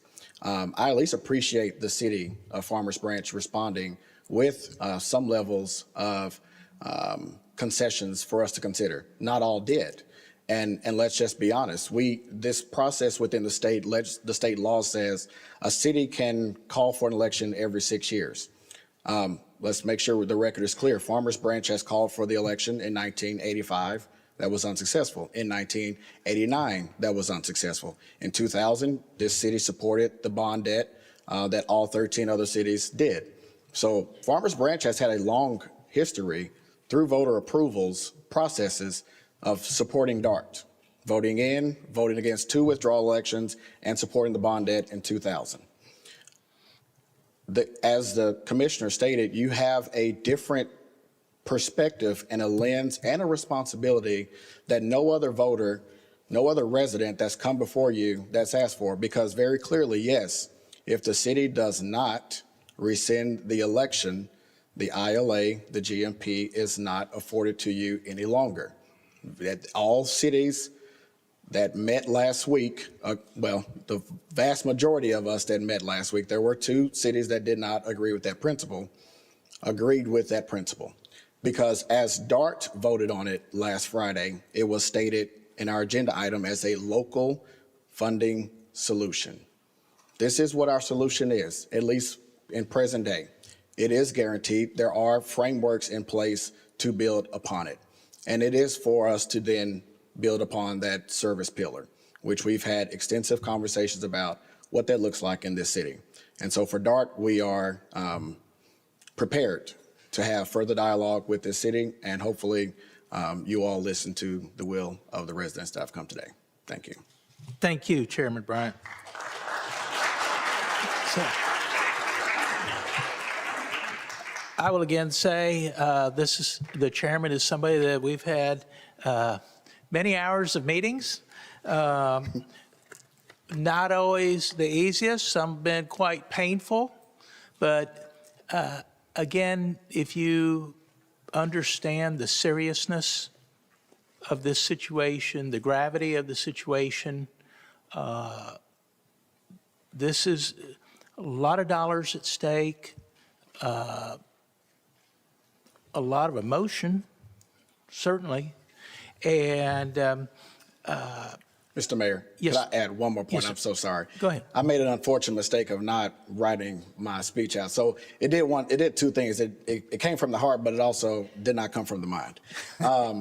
One thing that the city of Farmers Branch also was made aware of that we have not, at least I have not heard from tonight, is the conversation that we had with Senator Royce West, the TCEQ, and TxDOT, and Michael Morris. There was a meeting that took place that those state agencies informed all cities that were considering withdrawal elections if the city that had light rail within their city was successful, that it could possibly trigger transportation control measures defaults within our state implementation plan. And Farmers Branch obviously does have the Green Line system. And so that is also a consideration that we need to ensure that if we go forward, well, first of all, we need to ensure that the entire council body has that information, but that the voters have that information as well, because this city and our region and our system would be severely impacted by any city that seeks and successfully withdraws from DART based upon those provisions that we have bounded ourselves with the EPA and the federal government that speak to those covenants and what that possible roadway sanction. I mean, you'll have a lot of construction going on right now, and it's encumbering. Imagine what that would be if it were permanent. And so let's ensure that that you all have that information as well. Very good point. It's important to note that we're not the only ones who've been working on this. We have been, I have been in conversations with state senators, multiple, state representatives, multiple, mayors, multiple, and other interested and related parties, lawyers, multiple, in order to try to see our way through this. You know, it's a negotiation, and compromise is something that both sides are having to make. Nobody's going to walk away from this happy. They're just not. Everybody has to give. Both sides have to give. But hopefully we can walk away, we can shake hands. We won't be walking away because we won't be staying in touch, but say we both did the best we could. We've got something that's workable for now. It provides a framework for working in the future, and it gives us a starting point that we have never had before. And so for that, I applaud what you've been able to do in your short time as being board chair. Let me ask if my council has any questions or comments for you. Councilwoman Gonzalez? I think it's more like a comment I have. I just want to say I do believe in the regional mobility through DART. At the same time, I do have a responsibility for my residents. I just personally feel like it's an ultimatum, you telling us that we need to accept this deal or we get nothing at the end. And that doesn't sit very well with me. And just, I'm mentioning it because it was put out there, you know, on your social media, that you're lowering the cost, but you're raising it for your seniors and your disabled and your students. Do you have any comment on that? You're going your day pass from $12 to $9 for regular, and then you're dropping it from you're raising it from $3 to $4.40 for your seniors and disabled students. I don't know if the last numbers are accurate. So regional rail is what's being lowered from $12 to $9. This is actually kind of working ahead of part of that component two that we talked about to create a regional rail system in partnership with TexRail in Fort Worth. And so obviously they have a system, we have a system, we're part of Transit 2.0 is to see how we could combine those two regional rail efforts together. Obviously, if we could do that, it would save DART about 15% of our funds that, as you've seen, we would look to refund back to the city. So TexRail has a $9 day pass for their regional rail, so we're lowering ours to meet what TexRail is. For the paratransit ride, which I think is, and I'm not looking at what you're looking at, but I think that's what you're referring to. So paratransit went from $3 to $3.50 7 years ago. DART took that vote 7 years ago to raise it from $3 to $3.50. The actual implementation of that was set aside until this year.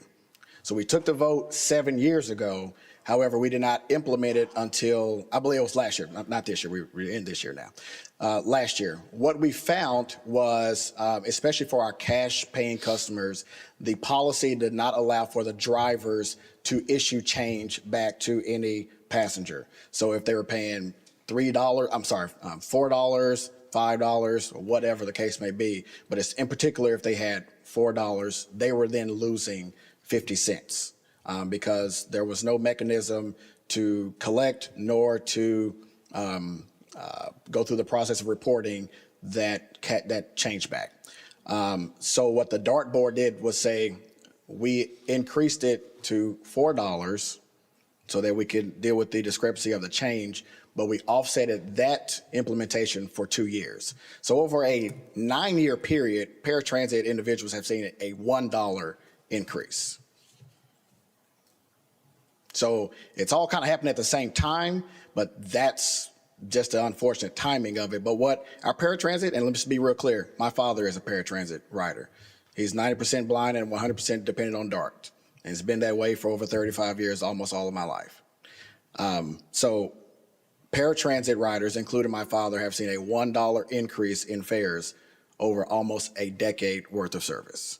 I'm not saying that to be proud or boastful, but we're not putting more pressure on the backs of paratransit in hopes of relieving pressure on regional rail. That's just the timing of it. And when they brought it back to the board during our budget talks last year, we intentionally said we agree with the problem, but that's too much of an increase on the riders at one time.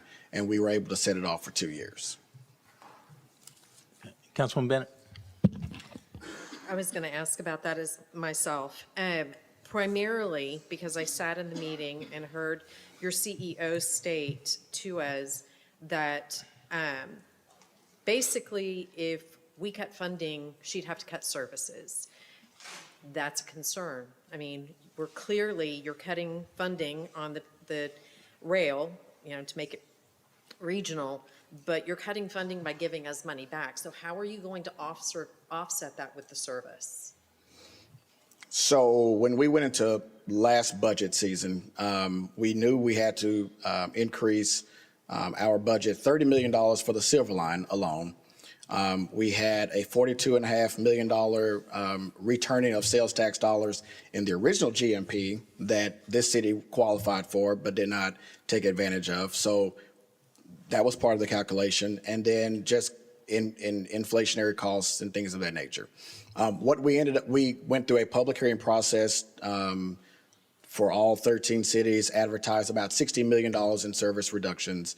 That including scaling our paratransit back to 3/4 of a mile, various routes, those things. What we ended up doing to make up a $77-ish million shortfall, we only put $25 million of that on the backs of service. So I think we can't kid ourselves to say, the vast majority of our budget is service. We operate at our overhead or administrative costs are well below national standards. When you look at other transit agencies, it's about 12%. We're a little under 10%. So the sales tax collected is to go to the services of DART. So if we're talking about returning monies back to the city, there has to be some level of service reductions to account for that. We can't, even if we got rid of all of our central staff, we would still have money that would need to be required for service reductions. What the extent of those service reductions are, they're unclear, but we can't negate the fact that it take some level of service reductions. When we stared down the barrel of $77 million, we put $25 million of it into services, or we took that away, rather. And back to one of your original comments, basically, if we go in May and the residents vote for us to leave, what you're stating is the probability of TxDOT stopping that work is there? I think TxDOT made that very clear at the meeting that you attended, yes. I know. I'm Yes. just making, Oh, so yes. everybody. I'm not making that assertion. Yeah, TxDOT so and TCQ everybody did. understands exactly what that statement meant. Yes. That we may have 35 under construction for what it seems like been forever anyway, but forever further. Okay. I just wanted that to be clear so everybody understood that. Did I ask you at any point, could we close our station, make it a closed system right there? Because I have 100% of the businesses over there that don't want it. Yes, you did. Is there any way forward for that? I think there are a number of solutions out there. We've talked about them candidly. In the letter that I sent to you all on Monday, I talked about service more broadly than just moving people from A to B. In particular, talking about safety and security within our service plan. And so, we know right now we have 65 stations. 10 of them are aerial, which are very easy to close out. Turnstiles, things of that nature can be implemented.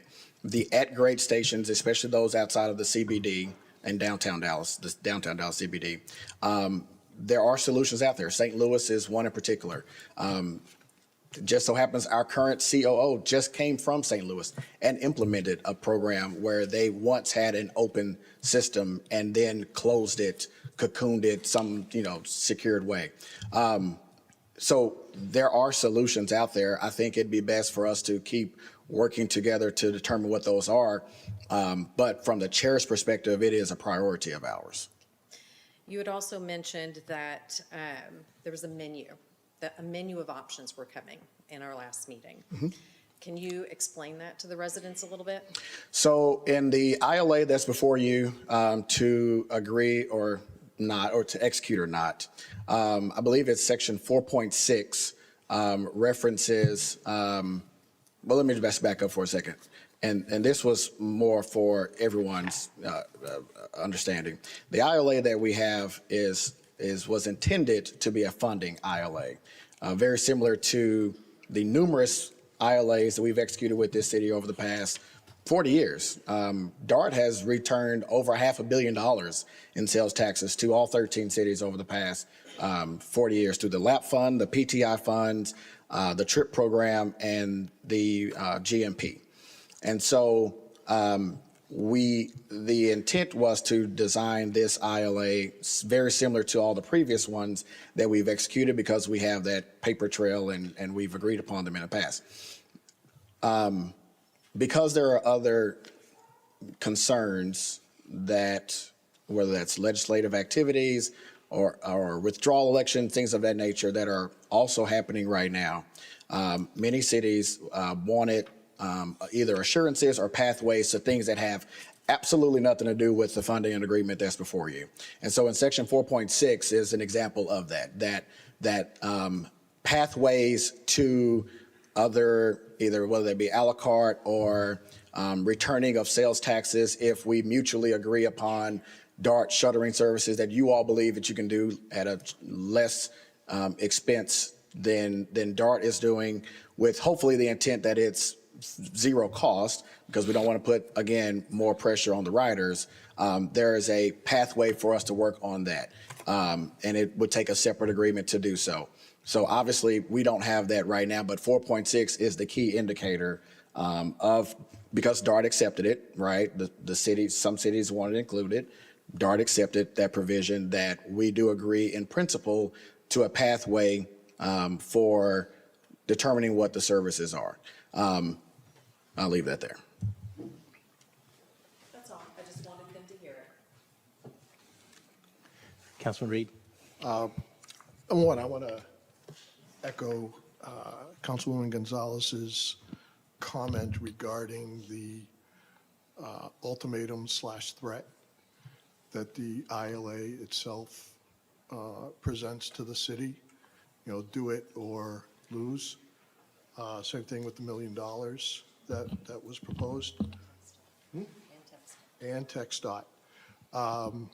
So it seems kind of a heavy-handed approach from a partner as opposed to addressing the concerns that we have.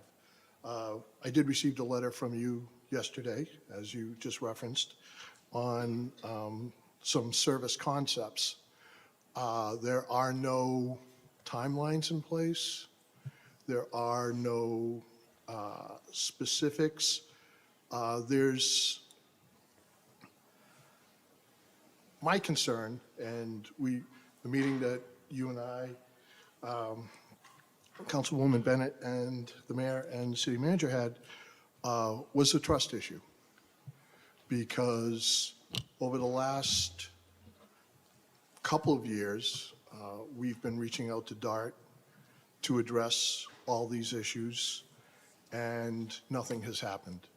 It took us and 5 other cities to state that we were going to pull from the system before we got any type of response.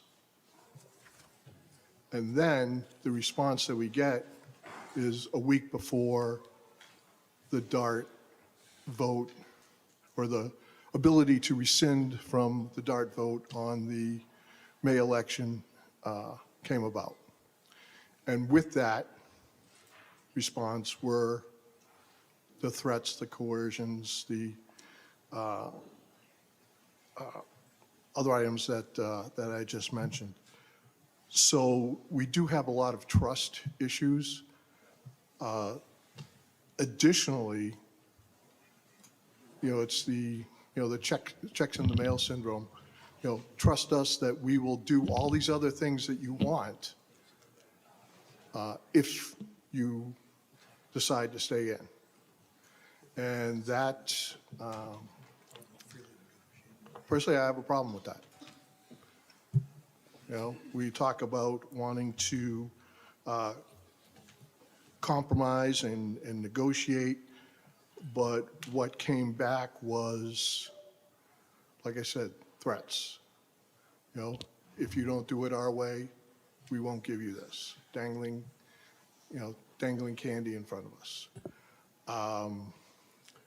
So yes, we've made progress, but I feel the process itself, I'm skeptical about it.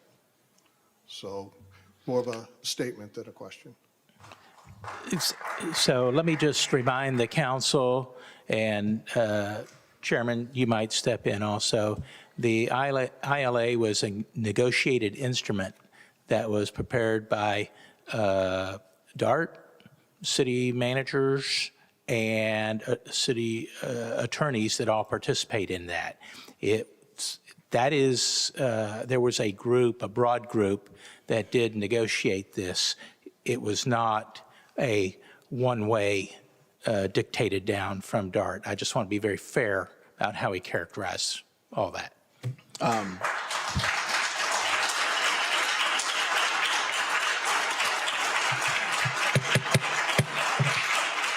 Quiet, please. If I may, just. Yes, you may. And I understand that was a statement and not a question, respectfully. As the mayor stated, the ILA you have before you is a culmination of an original GMP of $42.5 million that was offered to this city that the city did not execute, this city along with 6 others. So before we got to, I believe it was October the 29th, when I had the first conversation with the mayor that said next week, which was the last time that I stood before you, that we were taking the vote, I didn't have a forewarning other than a week to come before this body here to plead for you. And I asked at that time for 30 days to not take this vote that you all took the first time. I asked for 30 days for us to work. I was the new chair. I was 1 day on the job to try to build that trust with this city. But again, with the way Chapter 452 that it stated that every city has the right to call a withdrawal, no city nor DART, let's be very honest, has the requirement to do these negotiations.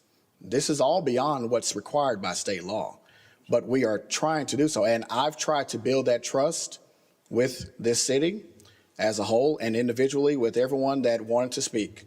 I've seen, other than our newest council member, I've attended meeting after meeting after meeting privately and tried to build that trust. And unfortunately, and against all odds, let's just be honest, the progress has been made. And unfortunately, it does come on the heels of the last opportunity. But again, to get RTC to put in $75 million, that took time. To get the governance passed at the city of Dallas, which no one believed would have happened, that took time. And so I did not create the timelines that we're in right now. And you all may very well believe we would not have come to this point without calling for the withdrawal election. But again, I stood before my board and our general public the day before I received the call from the mayor and said, the governance and the funding solutions are my top priority for my 2 years as become the chair. So you may very well be convicted that you would have never gotten here if you all did not take that vote that following week. But before I ever got the call from the mayor, I made the promise to my board and to our general public that I wanted to seek solutions, and this is where we are. Councilwoman Villafranca? Thank you so much. Ask your questions right now. Honestly, I don't want to go back into executive session with all of these ridiculous, things. Ask right now in front of everybody. We must be transparent. Thank you, Randall. Thank you, Mayor. Thank you, city managers. You have done an amazing job. I am a little bit surprised at how naive we are. In a negotiation, nobody gets everything that they want. It's offensive to call it an ultimatum, a threat, a coercion. This is a negotiation, guys. Nobody's going to get everything they want, and nobody's going to be happy with everything, but this is where we are. This is where we are right now. I'm glad that Councilwoman Gonzalez mentioned that we have a responsibility to the residents. We have a responsibility to the residents. Do I ride the DART? Not that often. Do I believe in regional transportation? Absolutely. And I read a book, I don't even remember the title of the book, talked about the mob mentality. And how one person says one thing and then all of a sudden everybody's saying it and everybody says, get DART or whatever the thing is. And so I kept hearing everybody saying, the buses are empty. No one rides a train. There's never any. Every time I drive by, there's no one on the bus. I rode the bus on Friday and I had such a great experience. I'll tell you about it later. But yesterday it dawned on me that I have fallen into the mob mentality. And I have been saying, it looks like nobody rides a bus. Nobody's on the train. I took my little beach chair with me down to the DART station and I was there for 2 hours. I recorded everything on my social media because I didn't want, and I was actually very conservative in my counting. In less than 2 hours, there were more than 100 people that got on and off of that train. We have an obligation. And I believe, and I apologize to you on behalf of our council, I believe that these are negotiations, and I applaud our mayor for clarifying what this really was. I thought that when we asked Councilman Reed to meet with you on Friday, there would be clarification about whatever it was he wasn't understanding. And I know that sometimes the human nature is we see what we want to see and we hear what we want to see, but facts are facts. I appreciate you for clarifying that the ILA, he didn't make it up. They're not shoving it down our throat. This is a negotiation. They're not getting what they want either. This is a negotiation, and it is naive for us to think that we are being coerced or forced or this is absurd. And I apologize. Please ask your questions now. I don't want to go into any surprises when we go in there right now and talk about, well, nobody told us. Well, we didn't know. Well, DART never told us. DART never gave us the numbers. We didn't ever have this. Ask right now. I have, and Councilman, my neighbor here, Councilman Neal, have been begging to remove this from executive session. I want all of the residents to know who they are.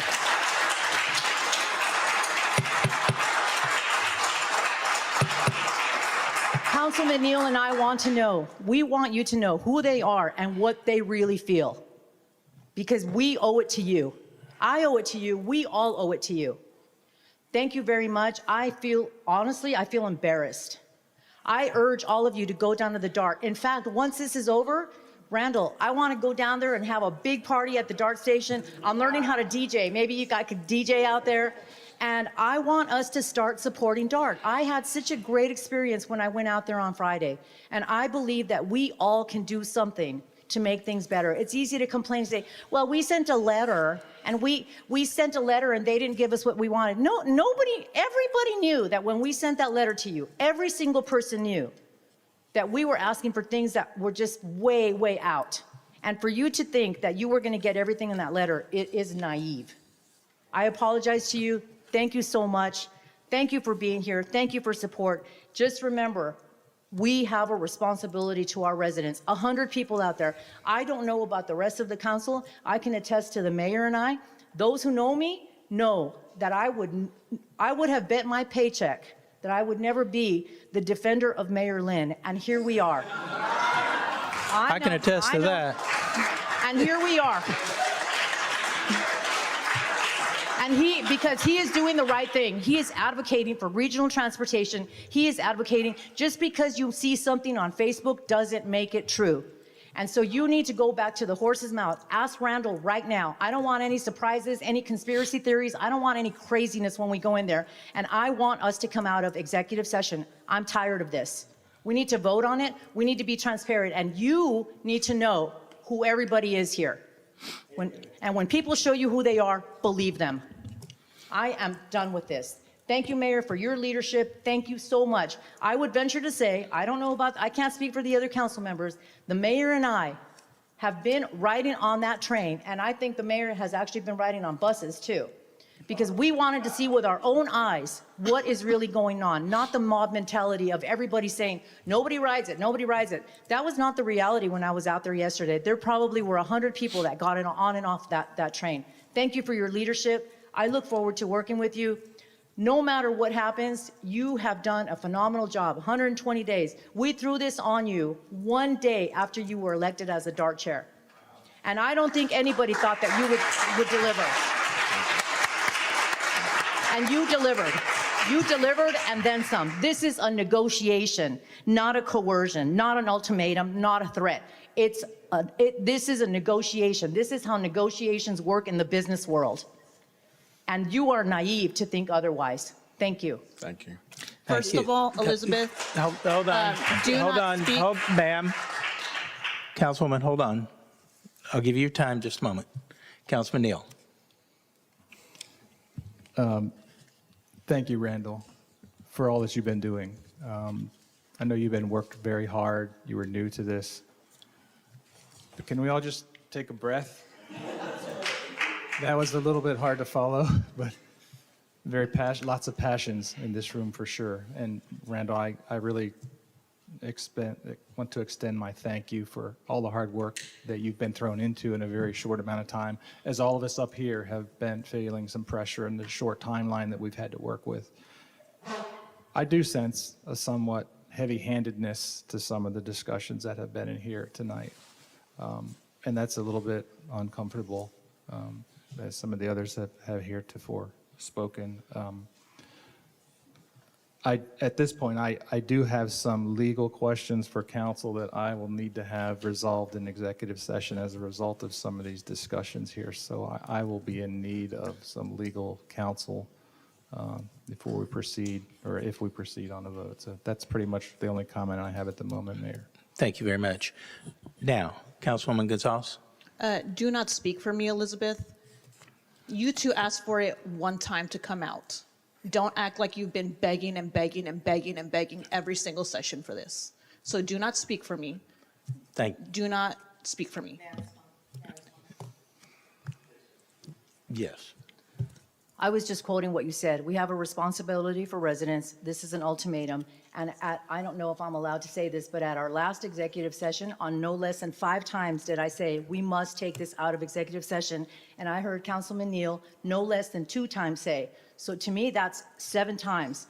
I pleaded at our last executive session, I pleaded to please get this out of executive session.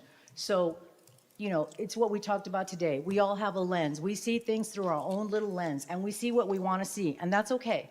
And I respect you for that. But on no less than 5 times last week did I say, we must take this out of executive session. This is a joke. That was one meeting. That was one meeting that you did that. All the other 13 that they had counted previously, none of us had. None of us had, because our legal counsel had very firmly said this is where it needs to be for the time being. However, have I asked, and I do believe in public transportation. I just think you guys have handled it atrociously, and you know that because I've stated that to you in multiple meetings. And I did ask, why is it all or none? Why can't we keep the rail? And we were never given until literally last week an option of a menu. And it's not technically even defined yet. We have no date, but I had asked that early on. I'd also asked, when you guys were implying that we would owe more money from this federal grant, this, that, and another for the station, you didn't know how much had been allocated to ours and how much we owed, and I still haven't gotten that answer. Would you like me to respond to that? Yeah. So I think the federal part of it came from Michael Morris, and I believe the city asked that information of him. And so I can't be responsible for what the COG sends back. Okay. Okay. So as far as what this city is, as far as what DART would assess that this city or any city that calls for withdrawal election and is successful, what that total amount is, if you actually look at the Transportation Code, Chapter 452, it states that there are two sets of obligations: general, that all cities must account for, and specific, which are the assets that are specifically in this city. And then the code says, upon the election, the DART board must take a set of policy votes, because number one, that general bucket that I referred to, that's, I'll give you an example, our paratransit contract, which is an 8-year duration that we are still responsible for. So we take votes often that account for, so our obligation, our debt, it's not only capital improvement programs and projects, which is more in the specific side. And so we can't give an honest, that's why everyone keeps saying it's 5 to 8 or 5 to 6. We can't give, and that's not because we don't want to, we want to hide, we want to not be transparent. The state law outlines what that process is. We can only give general guidelines, which until we take that final vote on what that policy would be for the assessment, it wouldn't be responsible for me to guarantee that number between now and then. Now, what we did do in response, again, with the pressures of these withdrawal elections, not just from this city, but other cities along the way, because remember, we started in that first week in November with 3 cities, including this one. And then a month or so later, we had Addison and University Park, and then Addison didn't do it. And then we had, so there was concerns about taking the election in May versus taking the election in November. And there was, I know in Addison in particular, but it may have been in this, with this body as well, if the election was in November, our bond debt would increase, right? Or DART may take out more obligations that would encumber you for much longer. And then I, as the chair, declared that we would put a moratorium on debt until after the November elections. I didn't have to do that, but I've been trying to be responsive to this board and to all cities up until this point, okay? So there isn't a desire to not be forthcoming with this city or any city. State law says I can't define what that number is until after the withdrawal election happens. And that's just the process that we have. As far as what the other federal obligations, that's what the COG mentioned at that meeting, and if they have not responded to you, then I can't stand for that. Before we move to executive session, I think it's worth noting, and I just want to go on record to say, everybody here, there's going to have to be fundamental changes at DART. You know that. We know that. Some of these changes are going to cut to the core of how that organization is run. And I, for one, will be a hawk to watch to make sure if the election is recalled and we stay in, I feel as though I have a fiduciary responsibility to make sure that the organization, the management of the organization changes. And we'll be able to do that with the governance. That's going to help us to be able to do that. Some of that may be taken care of before governance, and I have a feeling the board's going to address some of this on their own.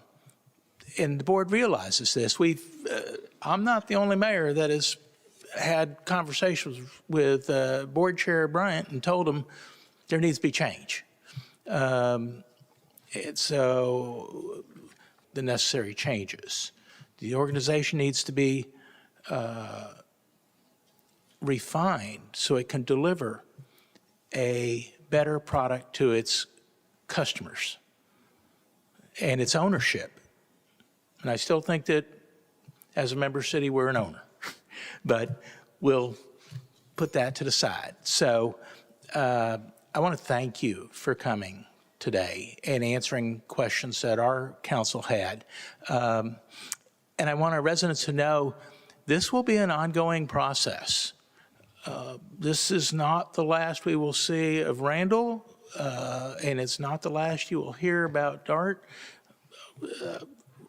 We will be involved, and the governance issue, allowing us to have that seat at the table will certainly help in that regard. So if council doesn't have any more questions at this moment, we do have to go to executive session, to consult with the attorney on an issue. So let me just read us into that, if you'll bear with me. City Council will convene into closed executive session pursuant to Section 551.071 of the Texas Government Code, consultation with the attorney to seek legal advice regarding matters related to Dallas Area Rapid Transit, including but not limited to correspondence, programs, funding, agreements, and any associated legal rights, obligations, or potential actions. And the City Council will convene in closed executive session pursuant to Section 551.071 of the Texas Government Code, consultation with the attorney to seek legal advice regarding interlocal agreement with Dallas Area Rapid Transit for general mobility program funding. So we are going to move to executive session. You all are welcome to stay and wait. We will be coming back out, but we will do that now, and we'll take a 10-minute break before we convene executive session. Thank you.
Thank you very much. We have no action to take as a result of executive session. So we will now move on to our regular agenda item D1, which is to discuss and consider the DART withdrawal election and consider approving ordinance number 3994 to repeal ordinance number 3977, canceling and rescinding the order of special election for withdrawal from Dallas Area Rapid Transit System and take appropriate action. I don't think there's any staff presentation for this, so this item would be to rescind the order that called for the special election. Yes. So I will open the floor for discussion. We'll start with Councilwoman Gonzalez. I just want to say that I wish the communication was a little better with all this and for us to understand really what was happening.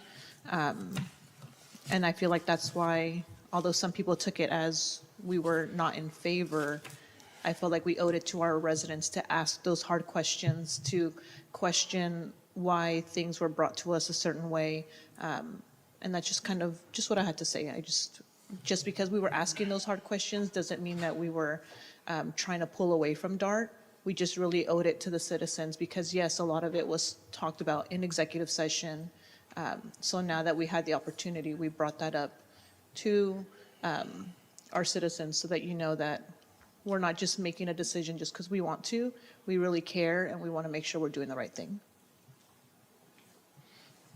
Thank you. Councilwoman Bennett. This has been, 3 years, this is the hardest decision that I have ever faced on this council. I am very pro-transportation. Obviously, I think door-to-door would be amazing, but I never wanted to lose the rail, and it was an all-or-none scenario. And please know that when they first came, the reason we went to put it on the ballot anyway is because the first ILA they brought to us, they did not negotiate. It was this or nothing. So the only option we had to get anything was to put it on the ballot. We didn't think we were going to be the big fish, obviously, at the last minute, as everybody else has done. But we've asked some really hard questions, some of which we still don't know the answers to. And as you've heard tonight, we would literally have to vote out to even find those answers out, which I find very disconcerting when I'm sitting up here making decisions with your money. I just feel like they owe that to us so we can make better decisions for you. But it shouldn't always just be about the money, which is why I love the door-to-door service that is not optional. But on Friday afternoon was the first time I'd heard that they were going to have a menu of services, and that actually may be an option. Our businesses in the station, it's 100%, they are not happy. They are struggling. And you can go ask any of them. We've sat in this room on a completely different topic, and it went all dark. And it was about Valley View and how horrible that was with the construction during the holidays. So we've heard from everybody, and we're trying to make it right for everybody. And it's hard because you can't make it right for everyone, even though you want to, even though your heart is in the right place and you want to be fiscally conservative, you want to do the right thing, you want people to get where they need to go, you want, our corporate residents, our, true residents to all be happy. That's just not going to happen in this scenario. And it's unfortunate, but it is a very challenging, and I hope that, I hope from this hard lesson that we start negotiating earlier next time. Thank you. Councilman Reed. I too am very pro mass transit. As many of you know, I'm originally from Massachusetts. I used to work in Boston every day. Boston. I used to work in Boston every day, so I would take the commuter rail into the city. It was fantastic, fantastic system. The train would literally have 2,500 people on it. That was it wasn't a matter of convenience, it was a matter of necessity. If you didn't take the 45-minute train ride in, it was an hour and a half, 2-hour drive, then you'd have to deal with parking. So I understand the importance and the necessity of mass transit. Given that, I still have a lot of doubts with DART. As I mentioned earlier, there's a lot of trust issues. We've been reaching out to them for years to improve the service, to work on the financials. As someone mentioned today, you know, when they did their, Ernst & Young did an audit for them, which compared what we were paying to the value of the service that we were receiving. Generally, it was 75, what we were receiving was 75% of the money that we were paying. For what I consider, and based on commentary I've received from a lot of people in the city, constituents, et cetera, based on service that is far from optimal. An example I shared was, I looked on the DART app. I work on Spring Valley. I live in Mercer Crossing, approximately 6 miles away. Per the DART app, it would have been an hour and 15 minutes to get to work, which included over 15 minutes of walking in the rain, Texas heat. That included, depending on which route I chose and which time of the day, at least one bus transfer and waiting there. Someone has suggested, why don't you do GoLink? You know, similar, you know, they pick you up near your house and drop you off. GoLink does not service the southwest corner of Farmers Branch. They do not service the northeast corner of Farmers Branch.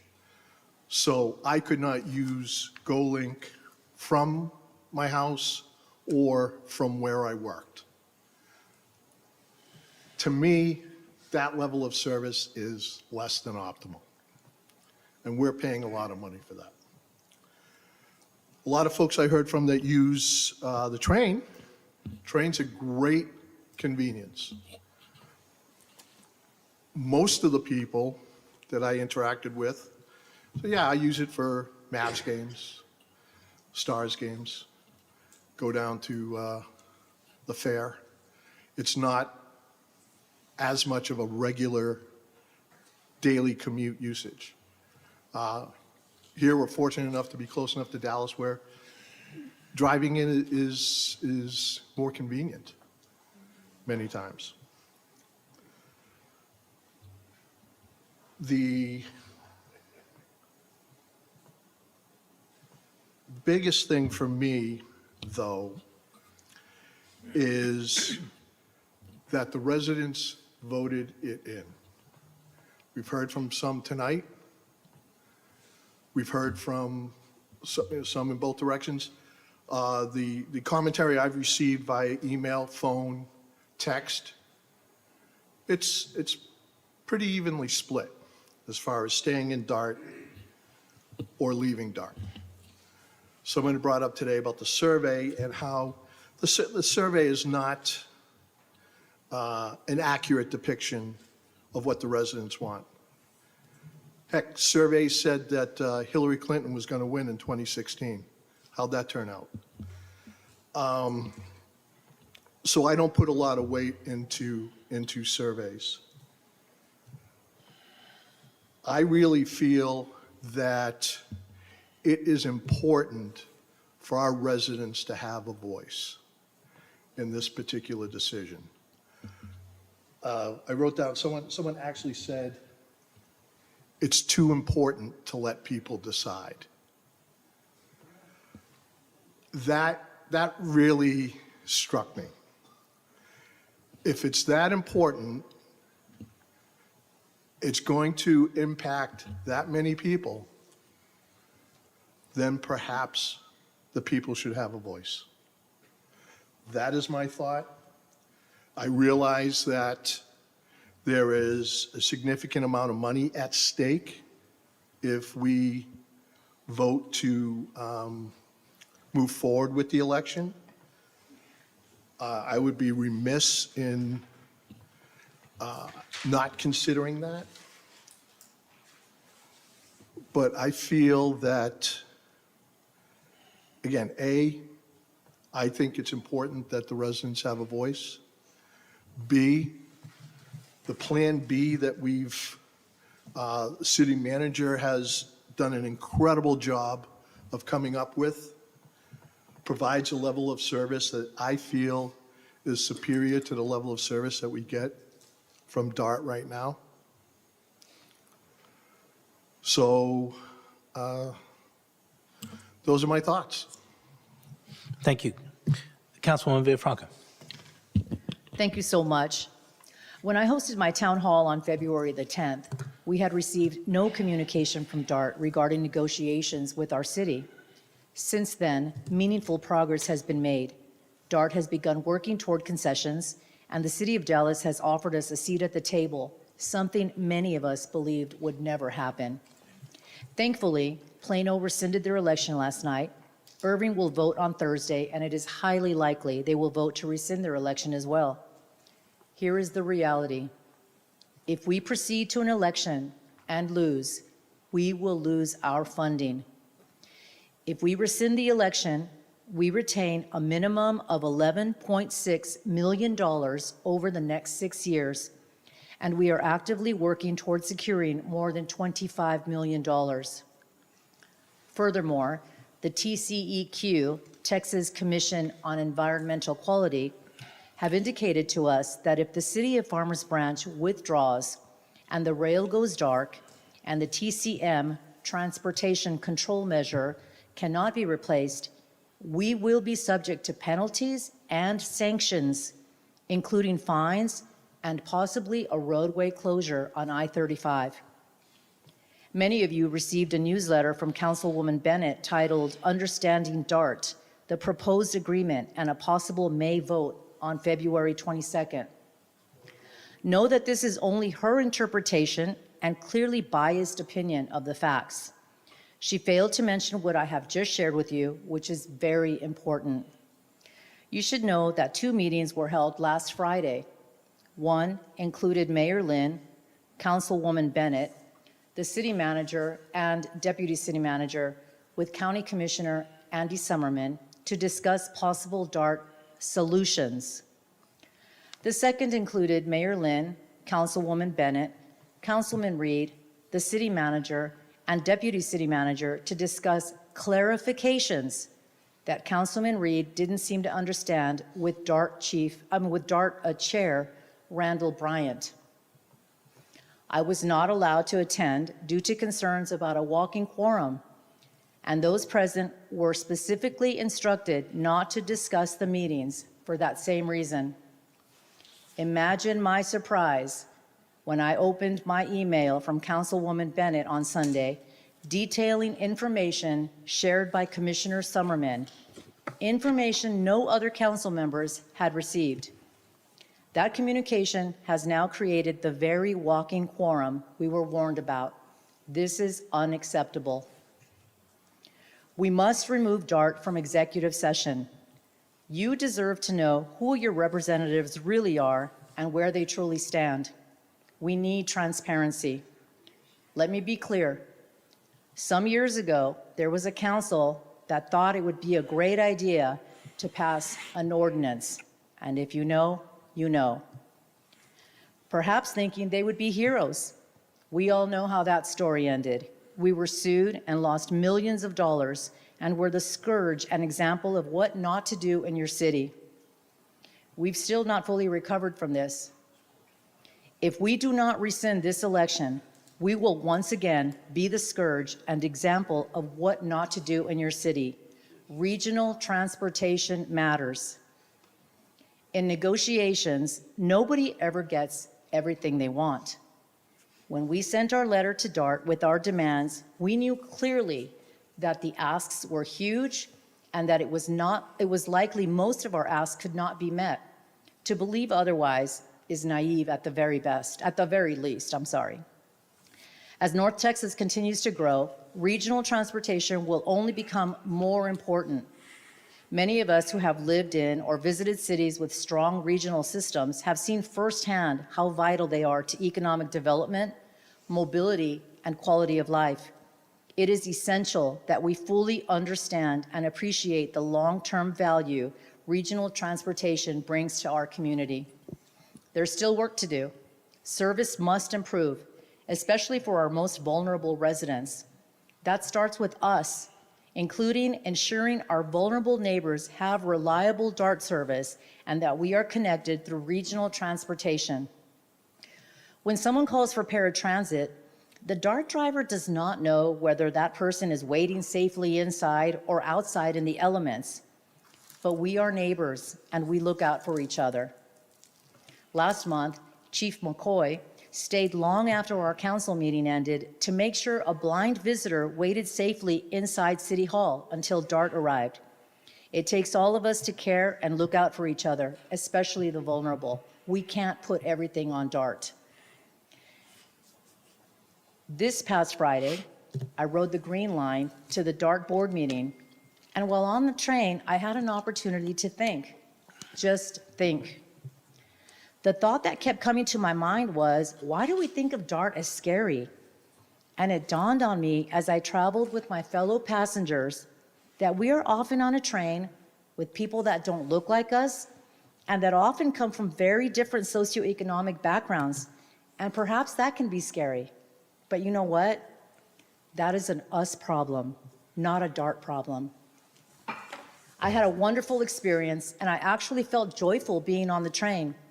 They have had some incidents, and I know they're working on finding solutions, including completing the full implementation of over 7,000 new security cameras, as well as hundreds of new ticket vending machines system-wide, increasing uniformed presence on train cars and station platforms to strengthen safety and visibility, and they are working on exploring long-term and innovative strategies to close and secure our light rail stations. I would invite you to join me on a DART adventure. Let's find ways to support DART. Paying double fees to get around makes no sense whatsoever, and that is exactly what we would be doing if we were to pull out of DART. We would be asking our residents to pay for VIA or what other microtransit we would be using in addition to DART. It doesn't make sense. I'm confident we're moving in the positive direction. Is this the perfect deal? No. Is it progress? Absolutely. I support rescinding the election. I believe in regional transportation, and I believe we are heading in the right direction. I urge my colleagues to vote to rescind this election, as Plano has and as Irving likely will. Finally, thank you to everyone who showed up tonight and to those who called and emailed. Your strong support for regional transportation has been heard. Thank you to State Representative Rafael Anchilla, State Representative Cassandra Garcia Hernandez, and County Commissioner Andy Summerman for their continued advocacy. Special thanks to Mayor John Dodd for being here and advocating. He is one of the pioneers of our city, and he was there, and his wisdom never fails. Thank you, Mayor Dodd. Special thanks to Mayor Terry Lynn for tirelessly championing our city and our future. He consistently demonstrates that experience and dedication matter. His advocacy for regional transportation, including attending more than 40 DART meetings alongside our city managers, reflects not only his commitment, but his deep love for our great city in a park. Thank you to City Manager Ben Williamson, Deputy City Manager Jawaria Tareen, and our dedicated staff for their hard work and steady leadership throughout this process. In a special way, I would like to thank DART Chair Randall Bryant for his leadership, patience, and steady commitment throughout these difficult negotiations. These conversations have not been easy, but his willingness to engage, listen, and work toward meaningful solutions has made all the difference. His dedication to regional collaboration and to finding a path forward that serves our communities is really appreciated, and I look forward to working with him in the future. Thank you. Thank you. Councilman Neal? Thank you, Mayor. At first, I'd like to yield some of my time to Councilwoman Bennett Burton or Councilman Reed, as they were just named in some comments, and we want to give them an opportunity to reply before I make a few statements. So to the daisy chain, number one, I was not told not to tell anyone. However, I received a phone call from Roger Neal when I was at dinner Sunday evening, asking me about that $1 million and that conversation on Friday, as he had already received an email from a Brookhaven resident. Okay.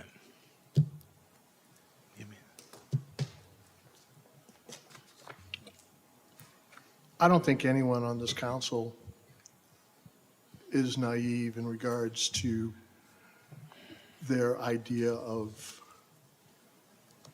negotiations. You're not going to, and that's the whole idea. You start at one point, whoever you're negotiating with is at the other, and you hope to have a mutually acceptable result. Hopefully a win-win. The result of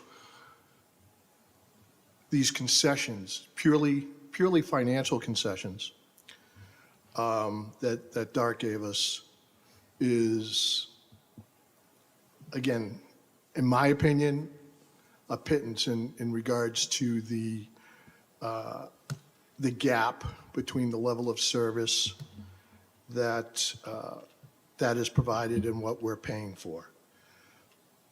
My fear, my concern is that if we do not move forward with the election, not only are we taking away the residents' opportunity to voice their opinion, but now the pressure is off DART. The only reason they came to the table was because of the threat that us and the other 5 cities posed in regards to our desire to bring it to a ballot.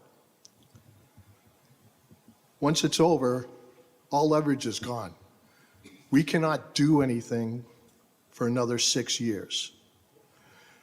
There was no promise of any service improvements. Actually, the opposite was stated, where due to the concessions that they were providing, service would be reduced. So we're already going from a less than optimal level of service to even a lower level of service. How does that benefit our residents?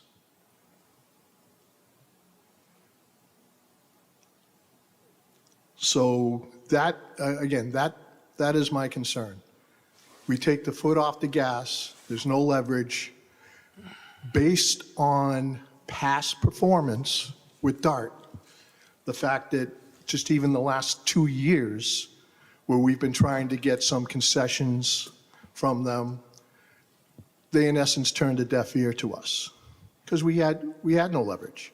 We were stuck in that contract. Once we had an opportunity to seek additional options, that is when they decided to come to the table under that threat. And yes, they did provide some concessions, and I too think that the mayor and the city manager and the deputy city manager did a fantastic job in the way that they worked with DART. And I think it was said a number of times tonight, is DART less than optimal? Do we have a ways to go?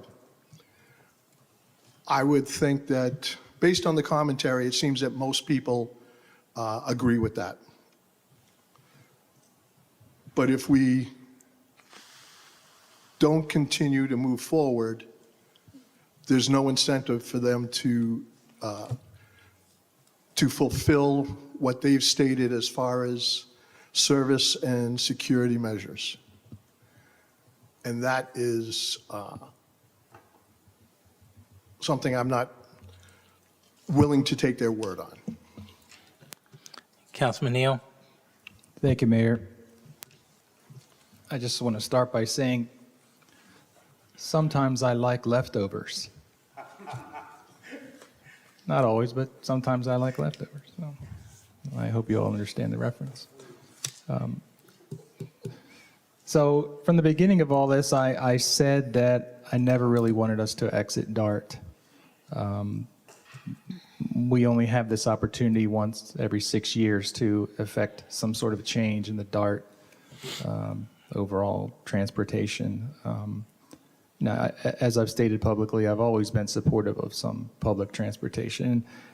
And I think that from my perspective, we got into this in the sense of joining along with some other cities to gain some leverage over some change to DART. And I think we've effected some change. Is it all that we wanted? Probably not. But we've made some movement in that direction to the tune of about $11.6 million to potentially $15 million. So that's a positive thing. The governance we get now, we're given the opportunity to sit and speak at the table. That's also very helpful. So we have made some significant accomplishments in that leverage that we enjoyed by joining with the other cities to effect some change. So I think that's a positive outcome. So, we heard tonight that we need some stronger accountability in DART. And I think that our voice being at the table can help continually push things in that directory. So that's a positive thing. So we all recognize there needs to be some better accountability, and I'm hoping that we can move forward to make those changes. Lots of discussions about take the deal. Some deals are good, some deals are bad, some are in the middle of the road. But we have a deal before us to the tune of $11 to $15 million, which isn't so shabby. But I'm a little taken because I sit here and am frequently told that I need to listen to the residents, listen to what the residents, and they've come forward on this issue and spoke about it. But at the same time, when I give them the potential opportunity to make the ultimate choice, have their voices heard by going to a ballot box and voting for or against it, I'm then somehow surprised that they don't want this opportunity, or they don't want us to allow the voters to do that. So it's just a very interesting perspective to sit here and listen to the residents. And when I want to try to offer you that ultimate voice at the ballot box, that apparently is not what some of the residents want. So nonetheless, I'm hopeful that we can continue to hold DART's feet to the fire. They've made some concessions. They've also made some offerings in the near future. I think that one thing we have learned from this perspective, and I hope we'll remember this in 6 years, that we need to have these discussions earlier in the process. Speed things up a little sooner than waiting to this last minute. And these last minutes is these last minute meetings of an extra $1 million coming in just last Friday. We need to have that sort of thing much earlier than 4 days or 5 days before we're supposed to sit up here and have a decision on this. So I'm hopeful that we can learn from this as we go forward. So. And so at this point, this is the only comments I have at the moment, but I'd like to reserve a minute or two if this discussions may warrant that I might have another comment. So thank you, Mayor. Anybody else have any other comments? I have a few things I want to say. First of all, complicated issue. As you can see, there's residents that are upset. There's council people that are getting a little upset.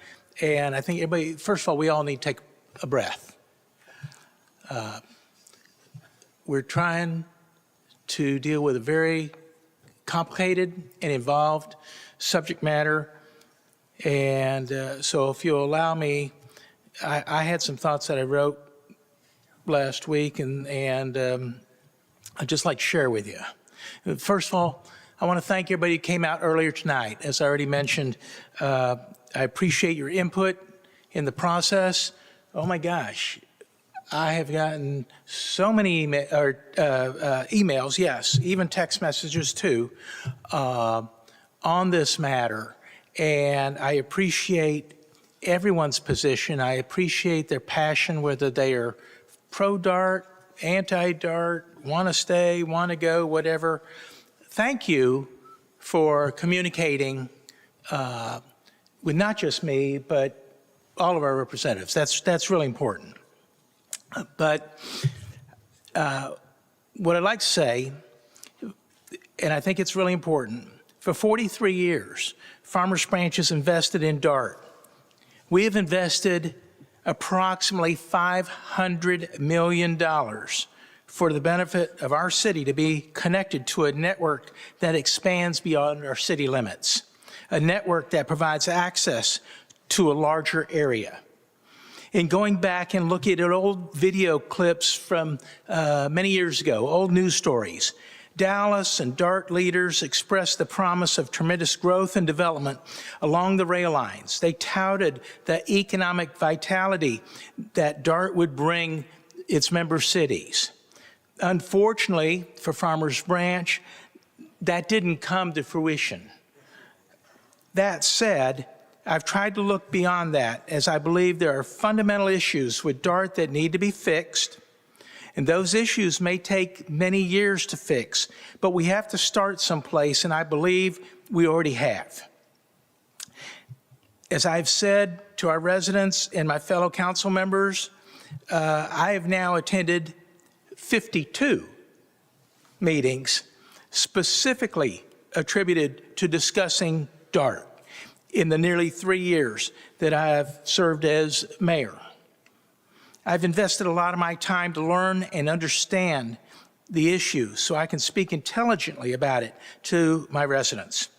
I invested my time just like Farmers Branch invested its tax dollars. I do not want to think we did that for nothing. My time and my tax dollars are precious to me, and I know yours are to you. Over the many years, city tax dollars could have been invested to do so much more for our city. But we chose to invest in the promise of moving people efficiently and economically, in cleaning the air, and in creating a more sustainable metroplex.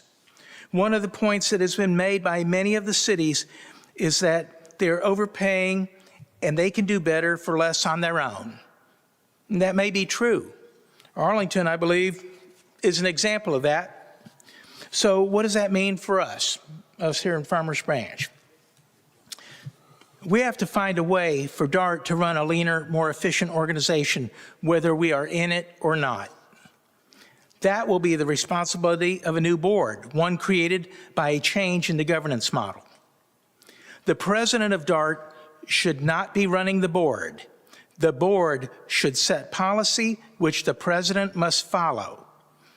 Each member city will now have an opportunity to be heard and provide their input on how that policy is formulated.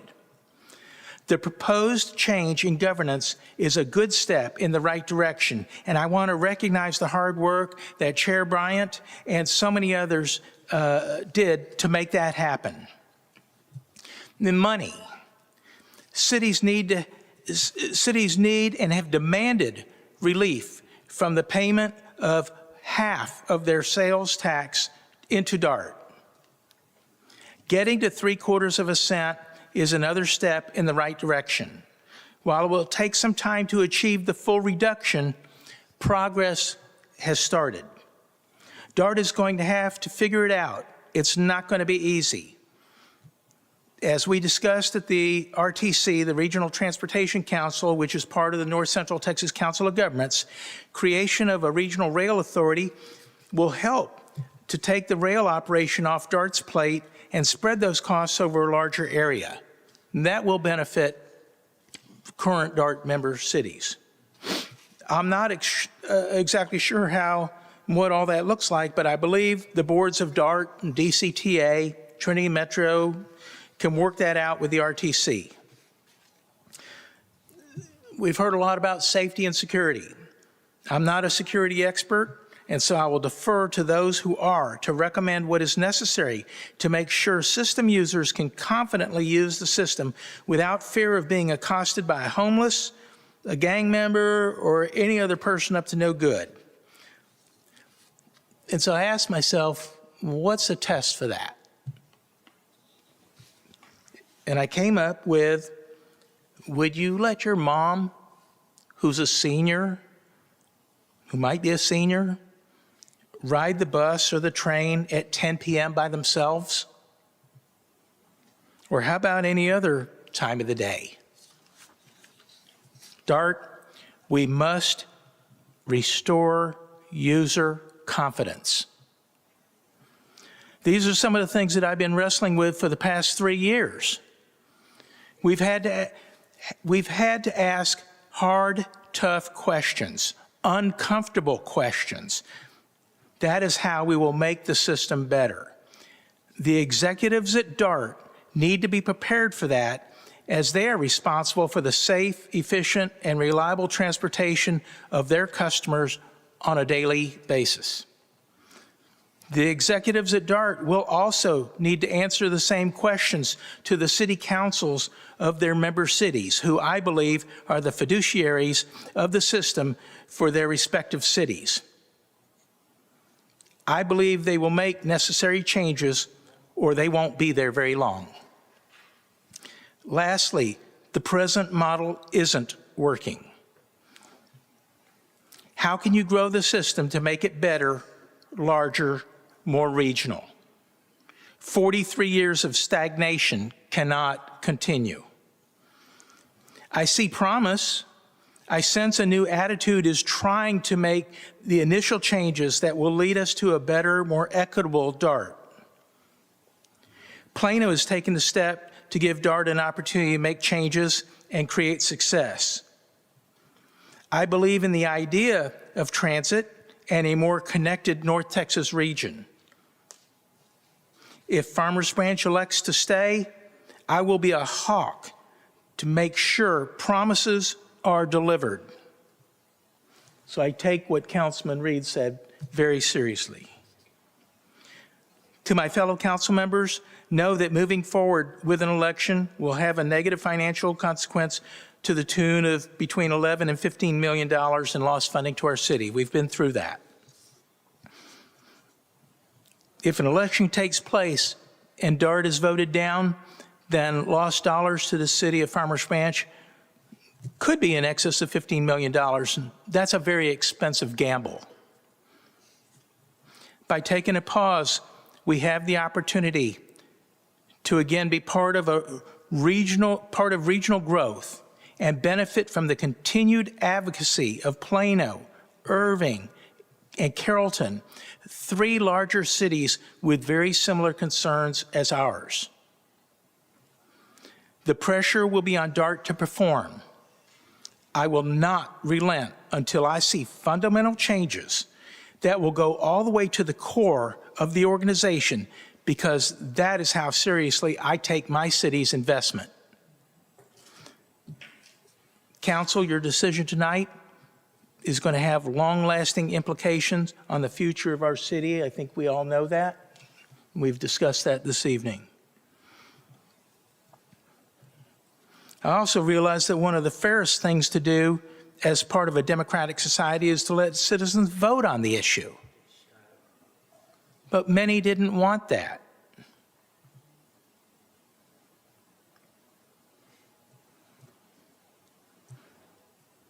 This is a business decision, but one that will come with an immediate cost of lost investment dollars, if it's not successful. It's not and shouldn't be an emotional decision, although it is an emotional issue. The stakes are very high. To all that were here tonight, especially those that have advocated for staying in DART, you have a responsibility. And I'm calling each one of you out. You need to step up and use the system, not just once a year to go to a special event, but use it as much as you can. As you have advocated for it tonight, you need to show your commitment. Sell the benefits to your neighbors, to your employers. Invest in it and use it. And I want to thank my council for allowing me the time to share those comments with you.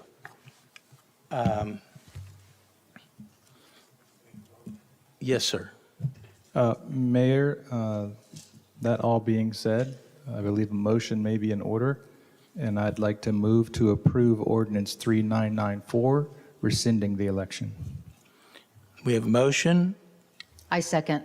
and a second. If you would, we will go a roll call vote, please.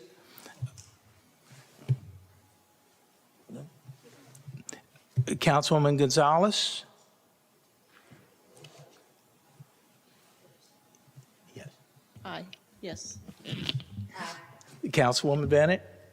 Okay. Councilman Reed? Nay. Councilwoman Villafranca? Aye. Councilman Neal? Aye. The ayes have it.